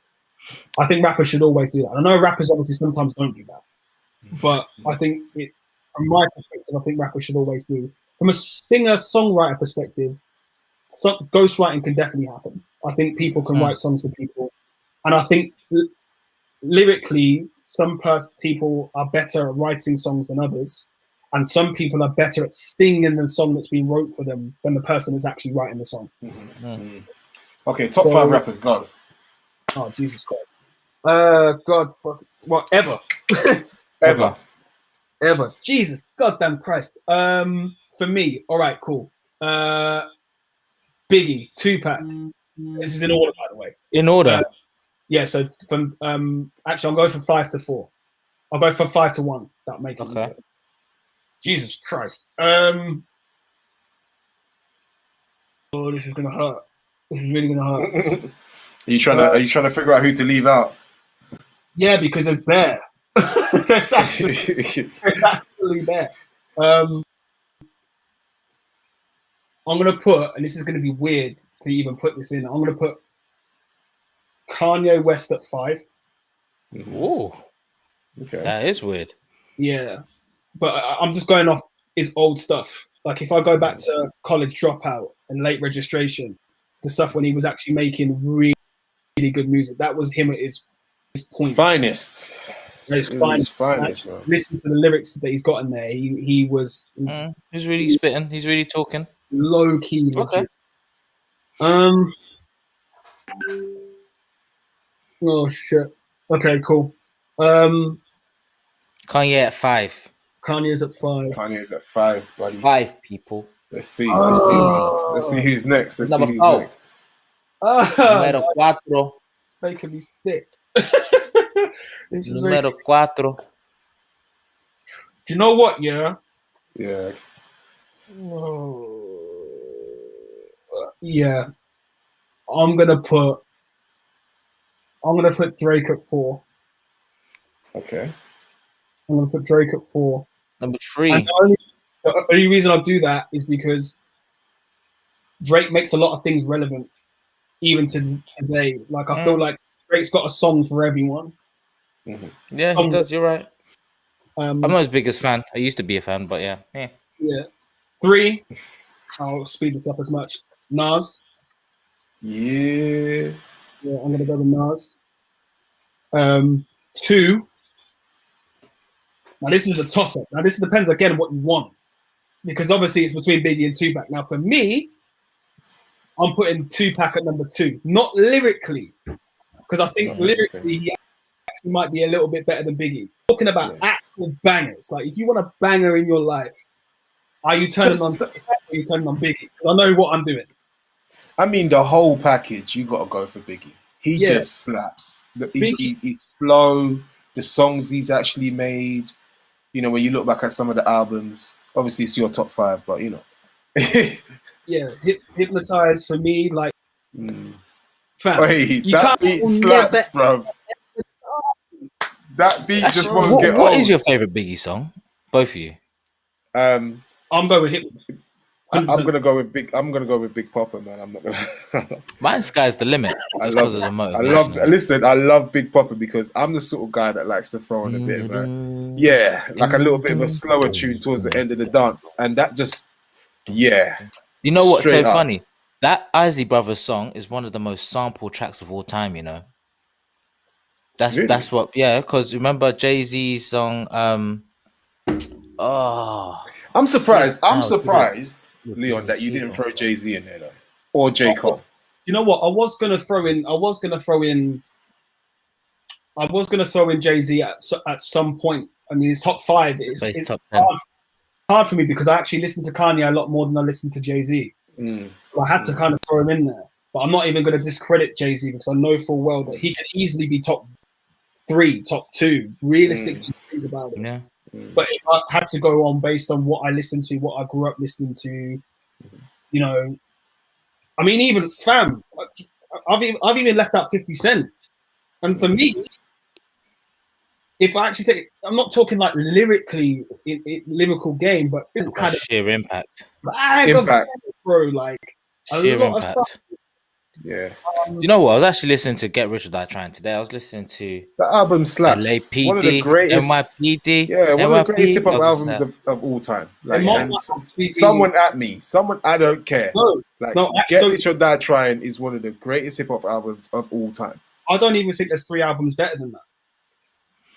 I don't It's think a struggle. I could pick out 3, but it's a struggle. I think you're competing to pick out 3 because the thing about it is like what do you go with? Like Get Rich is a work of art. Get Rich or Die Trying is crazy. Like every song in there is mad. You know, it's the way he came through though. The way he came through was crazy. Like he just took. It's like he took the scene by storm. He just came through. He was wham. He was singing all of, like, you know what I mean, he was rapping all of this stuff, and I was like, this guy is fire. Like, you know what I mean? Like I think a lot of people had to just sit down for a minute because when he came through, a couple of people were just doing, you know, a couple of bits, but he really made a lot of people sit up and take note of what he was about. I mean, I think after that album, he's another one that suffered from having such a crazy, first album come out. Because he had mixtapes and stuff before that, and he's got decent tunes on that. But that in particular, damn. After that, I think he's been on a bit of a decline because he hasn't done anything I think as good as that particular album. It's impossible. You know, it's impossible. But like one of my most favorites, like his Piggy Bank is one of my tracks. I fuck with that all day. I fuck with that song all day. I fuck with that song all day, bro. That song was rude, though. It was, I fuck rude. And I like Window Shopper as well. I like Window Shopper. I'm not gonna lie. The beat for Window Shopper I could play that without him on it and just vibe to it. So it's a chill out track. Your top 5 is interesting though, but I can understand it. Everybody's is different. Like mine always involves Jadakiss. I don't care. I almost mentioned him. I also almost mentioned Styles P2. They're unsung heroes. Jadakiss for me, I don't care. Yeah. So anybody can at me. Listen, I will reel you off all of Jada's work that's better than a lot of people. Okay, Kofi, easy. Top 5, go. Mine is not going to be in order. Mine's not going to be in order. Just hit me with something. Jada, as I just said, I always say this one and nobody knows who he is, but I always tell people if it wasn't for him, there would be no J Electronica, J Cole, or even Drake. And his name is Fonte Coleman of Little Brother. Check him out if you haven't heard him. I'm telling you, Little Brother, one of the most slept on groups of all time. Nas. Nas is in there. And it is Tupac and Biggie. But at the same time, I like Fife. I like Q-Tip. I like so many different people, but I'm just gonna stick it with Biggie and Tupac just because it's making my life easy. That's it. Just making my life easy. That's all. Right? Just making my life easy. If I didn't want to make my life easy, no, I can't. There's too many. There really is too many. There's too many sick rappers. Nah, you're so right, man. It's all good. Like, fine. Actually, I would actually take out Tupac and put in a rapper called Blue. If you know who Blue is. He rapped a lot with Slum Village and MF Doom and them type of people. I think I know MF Doom. All right, cool. Mason, before I leave, because I actually do have to go, I do apologize. Yeah, no, that's fine. We've been here for 3 hours. That's a joke. No, bro, honestly, I didn't even know. I looked at the time. I was thinking, when did that happen, bro? This is what we do, bruv. And we just had a conversation saying we need to limit this. Yeah, we've had this conversation, man. Stealers of time, that's what you are. But I like it. You're great. Honestly, I'll do a part 2, man. I'm actually good for that. Don't worry, we'll get you back on. Of course. Go on, Mason. Talk to me. I'm gonna boo every single one of his. I'm gonna go with X because he's my guy. Boo. Yeah, DMX is my guy. Coming for you know what this, and for me, a lot of this comes from just moments in my life where I've turned to music, and the music's been there for me. So X, Busta Rhymes is one of my. Do you think he talks like that? Sorry, don't you actually think he talks like that in real life? Like, who, DMX? Kind of, not really, not like that, but kind Dex of. and Drink champs. He does, no, but he used to when he was always on drugs and drink. He actually used to always talk like that. He's calmed down now because he's weaned off and he's old. Yeah, but he actually used to talk like that. He used to be a bit of a he used to be a little bit of a crazy guy. So I've got X, I've got Busta, Biggie's in there, and this is in no particular order. J. Cole's in there. Ooh. And it's hard. It's hard because Q-Tip's one of my guys as well. Like Q-Tip does this. So it would be between him. It would be between him and Jay-Z really. Oh, Busta Rhymes. Interesting. I like that one. I like Busta Rhymes because Busta Rhymes was actually so cold. When I actually think about it.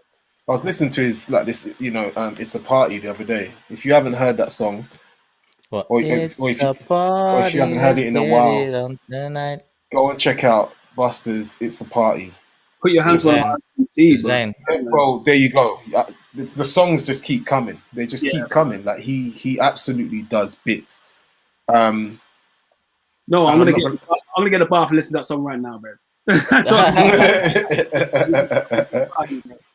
If I had a top 10, I mean, I'd throw Beans in there as well, man. I love Seagull. Beans. Yeah, bro, I love Beans. I love Beans. that guy's a thug, bruv. I love Beans. That guy's a thug. Nah, the way you did that was cold. Like Kofi likes the sweetness, man. You don't like the. No, like honestly, my top 10 is different. Like it's different to most. Like I like the conscious ones. Although I'd throw Snoop in my top 10. I don't think Snoop gets enough respect. Yeah. Personally. Yeah. No. Things everybody says and I'll be like, if I was to reel off a couple of Snoop songs and features, you'd be like, oh, okay, cool, I'll give it to you. Nah, the older Snoop was vibes, bro. Like even after 2000 when he was doing all the stuff with Pharrell, even the Katy Perry stuff that we was doing, California Girls was a hell of a rhythm. Listen, I will give him this Just Eat thing, this Just Eat rhythm. He changed Just Eat for me. Oh yeah, single-handed. He's done. Listen, fix up, man, because he keeps doing the same thing to me every time I'm in the fucking shower, bro.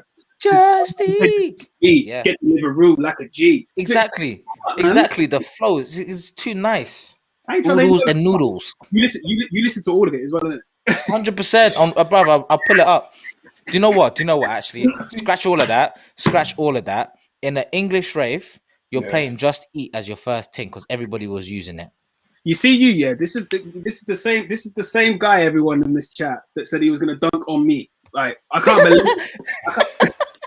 believe this bro. Bro. I'm not coming to you. Listen. Next time you're here, Mason, we'll go to Hackney Community College thingamajig, yeah.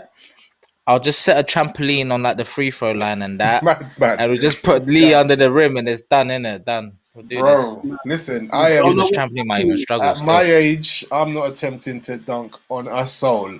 Yeah? Hey, do you remember when they did that trampoline basketball league thing? Yeah, I remember that. It actually looked sick. And people were getting slapped on all the time, bro. Yeah, it's horrible, man. People were getting slapped. Everybody was thinking of Vince. I ain't playing. Oh, Lee, actually, before you go, a very, very serious question. Yeah. 2 questions, okay? First of all, 5. Fine, if you had a 5 in basketball, who would it be? Yeah, I need to hear this. My starting 5. Starting 5. Yeah, we asked every basketball person this. I got to hear your 5. Okay, so I'm talking NBA, right? Yeah. Yeah. Obviously, after the way we slapped up the BBL, come on. Oh God, you're asking the questions, right? So I can't put myself in there 5 times. There 4. Right. All right. Cool. All right. Cool. So at the point guard position. Oh fuck. I'm going with Steph Curry. Okay, new school. I'm going with Steph Curry only because like it You doesn't have to matter. guard him from everywhere. Yeah, the thing about it is he's the best shooter you've ever seen. Like he's the best shooter you have ever seen of a basketball. So it makes no difference. Well, better than Peja Stojkovic. Better, bruv. It's not even a question. Don't even chuck that in there. Bro, do you not see the video of him making 105 threes in a row? Oh yeah, okay, give it. Go. You know bruv, it's not even close. Let him have it. Let him have it. You know how the Neo Morpheus that is to do? Like that guy. Bruv, the guy's got Cyclops vision, bruv. No, bruv. No, you know what? He is cold. You know what? They wrote him off, you know. Obviously, you lot must know, but they definitely tried to done his dance, and he's done bits, bruv. I give it to him. Change the game. Good shout. Cut Steph. Who's at the 2? Oh, this is tough. Okay, so at the 2,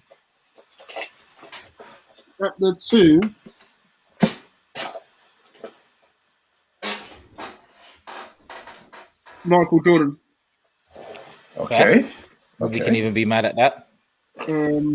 Just because he's Michael Jordan. Fucking MJ. It's MJ. It doesn't have to be a reason for him, bruv. Yeah, he's just got killer instinct, man. It's just MJ. You know what I mean? Like you don't have to say nothing. Go out there, win me a final. All right, cool. I'll do it in less than 6 for you, my friend. That's fine. So you got MJ there. At the 3, I can't not put LeBron in there. Surely not. No, I have to. I'm putting LeBron. That's fair. Yeah, I'm putting LeBron in there. So I'll put LeBron at the 3. At the 4. Now, this is where it gets political because I think I'm probably going to go with a smaller team. Ooh. Or am I going to go with a smaller team? Ooh. I'll tell you what. This is going to be weird, but this will be a stretch 4 for me. So this would be someone that would literally draw out people at the 4 spot because they just would not have the footwork. And I bet it's KD. It is KD. Of course, it's KD. Yeah. Has to be KD. I mean, you know what? He's another lights out, mate. Him and Steph. He might be arguably the best scorer the world has ever seen. Might be. Because the thing about it is he will hold the ball for 2 minutes and get you 28 points off of 14 shots, which is efficient. You need an efficient guy on your team. Before the Achilles and even now, he played really, really good defense. And for the 4s of the world and how basketball's played right now, I think he'd be a good 4. Easy, yep. But you could even put LeBron at the 4 if you really wanted to. Like you can put LeBron on any position, bro. Don't worry about it. Of course. And then if I'm taking number 5, there is no doubt in my mind that it has to be Shaq. Thank you. I knew it. I knew it. That's what I would. Yeah, there you go. Not on a skills perspective, but there's no more. They made nobody dominant.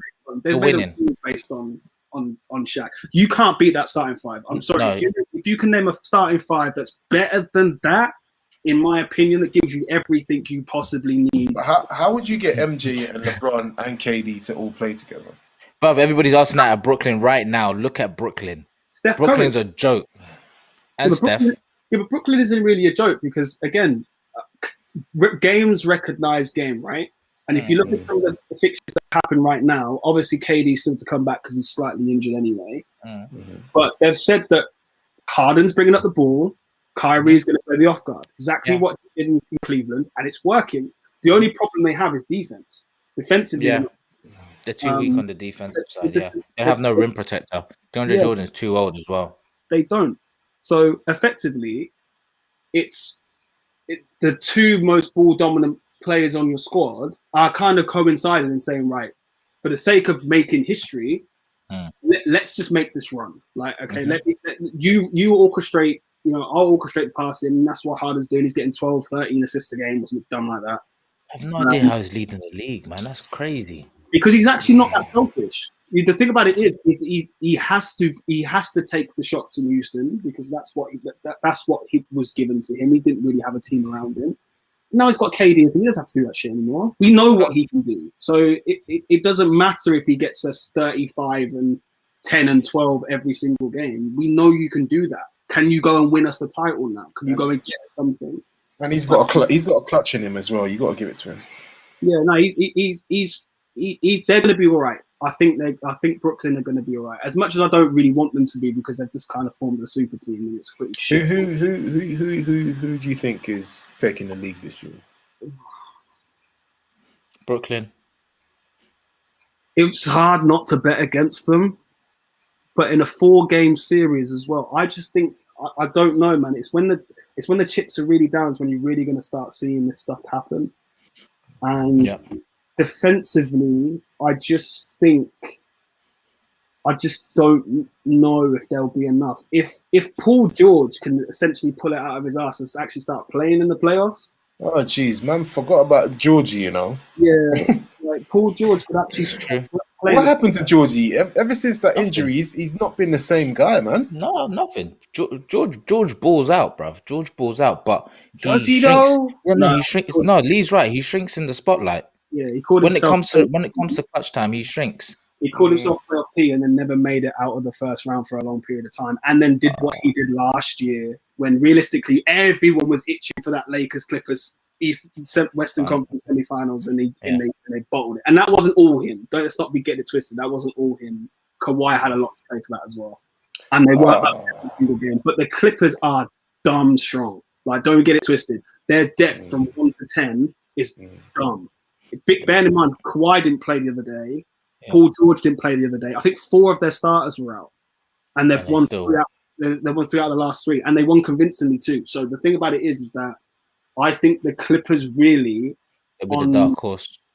Yeah, not even a dark horse. I just think I don't know how you're going to beat them over 4 games. I don't know how. The only team I think will be able to do that is maybe the Lakers because LeBron might turn on. James Harden, Kyrie. You know what? Sorry to cut you. Like, why the hell did the Lakers break up their team? What do you mean? Don't know. Like, why did they break up the team that they had? That was a very, very strong team. Yeah, they missed the Dwight Howard and McGee inside. As unskilled as they are offensively, they are very, very, very talented defensively. Like, and McGee and Dwight gave them so much extra. Yeah, they alter shots, man. They alter shots. The thing about it is that you have to think about when you're coming into the paint. Is that 7'3" monster going to be there the other side? And you have to be careful of that. And Dwight Howard was good on the agile big men, which is what when he played Jokic and stuff like that. McGee didn't see it, but you had someone who could actually play that position and actually guard him straight up, which is obviously what they struggled with. But now, I don't know, man. I don't know if the Lakers are strong enough anymore. Harold's not big enough. He's a hustler, but he's just not big enough. He's just going to get eaten alive by your Jokers and by everyone else. And Marc Gasol's old. He's too old. Shouldn't even be playing, bro. He should have retired a long time ago. Yeah. Hey, you're not being ageist, man. Allow it, man. Oh, he's too old, bro. He's old. The fuck? He's too old. he moves like a slug, G. He moves like a slug. Yeah, but he wants to come to the Lakers, get a ring like his brother did. Give him a minute. He ain't getting a ring this year. He ain't getting. I don't. If he gets one, it'll be a struggle. I pray for LeBron. I want LeBron to get another ring. I want to have this GOAT chat with Michael Jordan. I'm not going to get onto that right now. I'm not going to go into that because we hear another hour. Yeah, but like I said, like he was only getting that ring with the rim protected. They tried to go for a smaller team. For what reason, I don't know. What if they get it this year? Can we have if they do it this year with a smaller team? Can we have that GOAT chat? Maybe. But to me, there's only one GOAT, and we're going to end on this. The guy's name's Tracy McGrady. Good night, ladies and gentlemen. This guy's a fool. You keep pushing that. Anyway. You can't. Anyway. Anyway. Where's his ring, fam? Like. Listen, yeah. Listen. Where's his ring? He can't be in GOAT chat if he doesn't have a ring. Listen, yeah. There's no player that can be in the GOAT chat if they don't have a ring. Trust me. No, you know what? No, that's very true. But Leon touched on something which was perfect, which nobody wanted to hear. when Okay. Tracy McGrady was balling. He said for James Harden, when he was in Houston, that was the role assigned to him to score the ball like that. T-Mac came from Toronto, never being a scorer. It was dragged out of him. He was never that guy. Yeah, well, keep rolling your eyes. It's true. Grant Hill was meant to Because be you that keep guy. pushing this, Shut up. and I'm Shut like, up. He is the guy. Yeah. If Tracy McGrady had a fit Grant Hill, they'll be laughing. If he stayed in Toronto, they'll be laughing even harder. Facts. What, Prime Vince dunking over these 7-foot people and Tracy McGrady? I Nah, don't see come on. it. I don't If see he it. had I don't, Yao I don't, I Ming, don't if he had see. a I fit don't Yao see it. Ming, he's I don't winning. see it with Shaq and Kobe doing numbers. I don't see it. Listen, I don't if see Tracy with Shaq McGrady, and Kobe doing numbers. I just don't see how he would have done it. Tracy McGrady and Yao Ming, trust me, T-Mac had Kobe's number, bruv. I don't care what anybody says. Wow. Tell that to the 5 rings he's got lying. You know what I Because he had mean? Shaq. We already established this. He had Yeah, Shaq. but listen, he won a ring with some scrubs, bruv. No, Don't his get it team was good. twisted. Don't sleep on that Lakers team. Listen, You had the reformed Ron Artest, aka Metta World Peace, who was slinging elbows like some joke thing, bruv. Ron Artest should not be slept on. He was a very effective player. And Pau Gasol. Kobe tried. Nah, wait, come on. Are we really talking about Pau Gasol and Metta World Peace here, bro? We are, because they were at that time they were actually decent players. No, I don't want to hear it. Let's just say that Kobe is leagues above Tracy McGrady. Let's just talk about that. That is not facts. Yeah, but there's more to playing, but there's more to being elite than actually playing ability. You've got to have that source that takes your team to the next level, and some players just don't have that. Unfortunately, I've said this many times. I've said this many times. Anybody who had Tracy McGrady starting lineup for years struggled, and he actually averaged the same numbers as Kobe in these dead teams. Yeah, hang on a minute. Look at James Harden's lineup when he took Golden State to 7 games, and much better than Tracy McGrady's. No, it wasn't. He had much better. I'm pretty sure Ariza was playing when Tracy McGrady was playing. Yeah, of course. Yeah, bro. He had Ariza. He had what's that? Capella. Come on, bro. Where is Capella now? Do you know who Tracy McGrady's center was at Orlando? Do you know who it was? What, Shaq? That's all I know. Oakley. It was Charles Oakley from 1988, fam, up into 2000. Charles Oakley, bruv. He had a rookie, Drew Gooden, who had a bum flipping NBA career. Yeah? He had Andrew DeClerc. Who is Andrew DeClerc? Mason, you look so hurt, man. He had Mike Miller. You know why? It's because he does this all the time. Listen, Tracy McGrady's the best. I don't want to hear it. Like, he does this all the time. I just can't understand why he keeps putting Tracy on the same level as half the players that we're talking about. Tracy's not up there. He's just not. Are you insane? He's just not. Listen, he had made. Oh look, no, I'm not even going to give him anything. I'll give him nothing. I'll give him nothing. I'm not even going to enter the conversation anymore. Good night, guys. Yeah. Listen, Leon and Mason. I'm just telling you, yeah. Tracy McGrady is the best, jeez. Good night, ladies and gentlemen. Listen, lads, it's been emotional. Leon, thank you very much for your convo, man. Really appreciate it. 3 hours and 20 minutes. Honestly, fuck me, bro. Pleasure. Obviously, that's a record. Many more before. And yeah, man, thank you very much for having me on. And yeah, I look forward to speaking to you in the near distant future. And take care of yourself. Indeed. Bless up, bruv. Everybody, Leon's ads is all at the bottom right now. Go follow the guy. Honestly, he's gonna blow up. Watch out for him in 2021. Big love, guys. And we are out, skis. Peace. Peace, guys. Learn life. There's levels to the shit.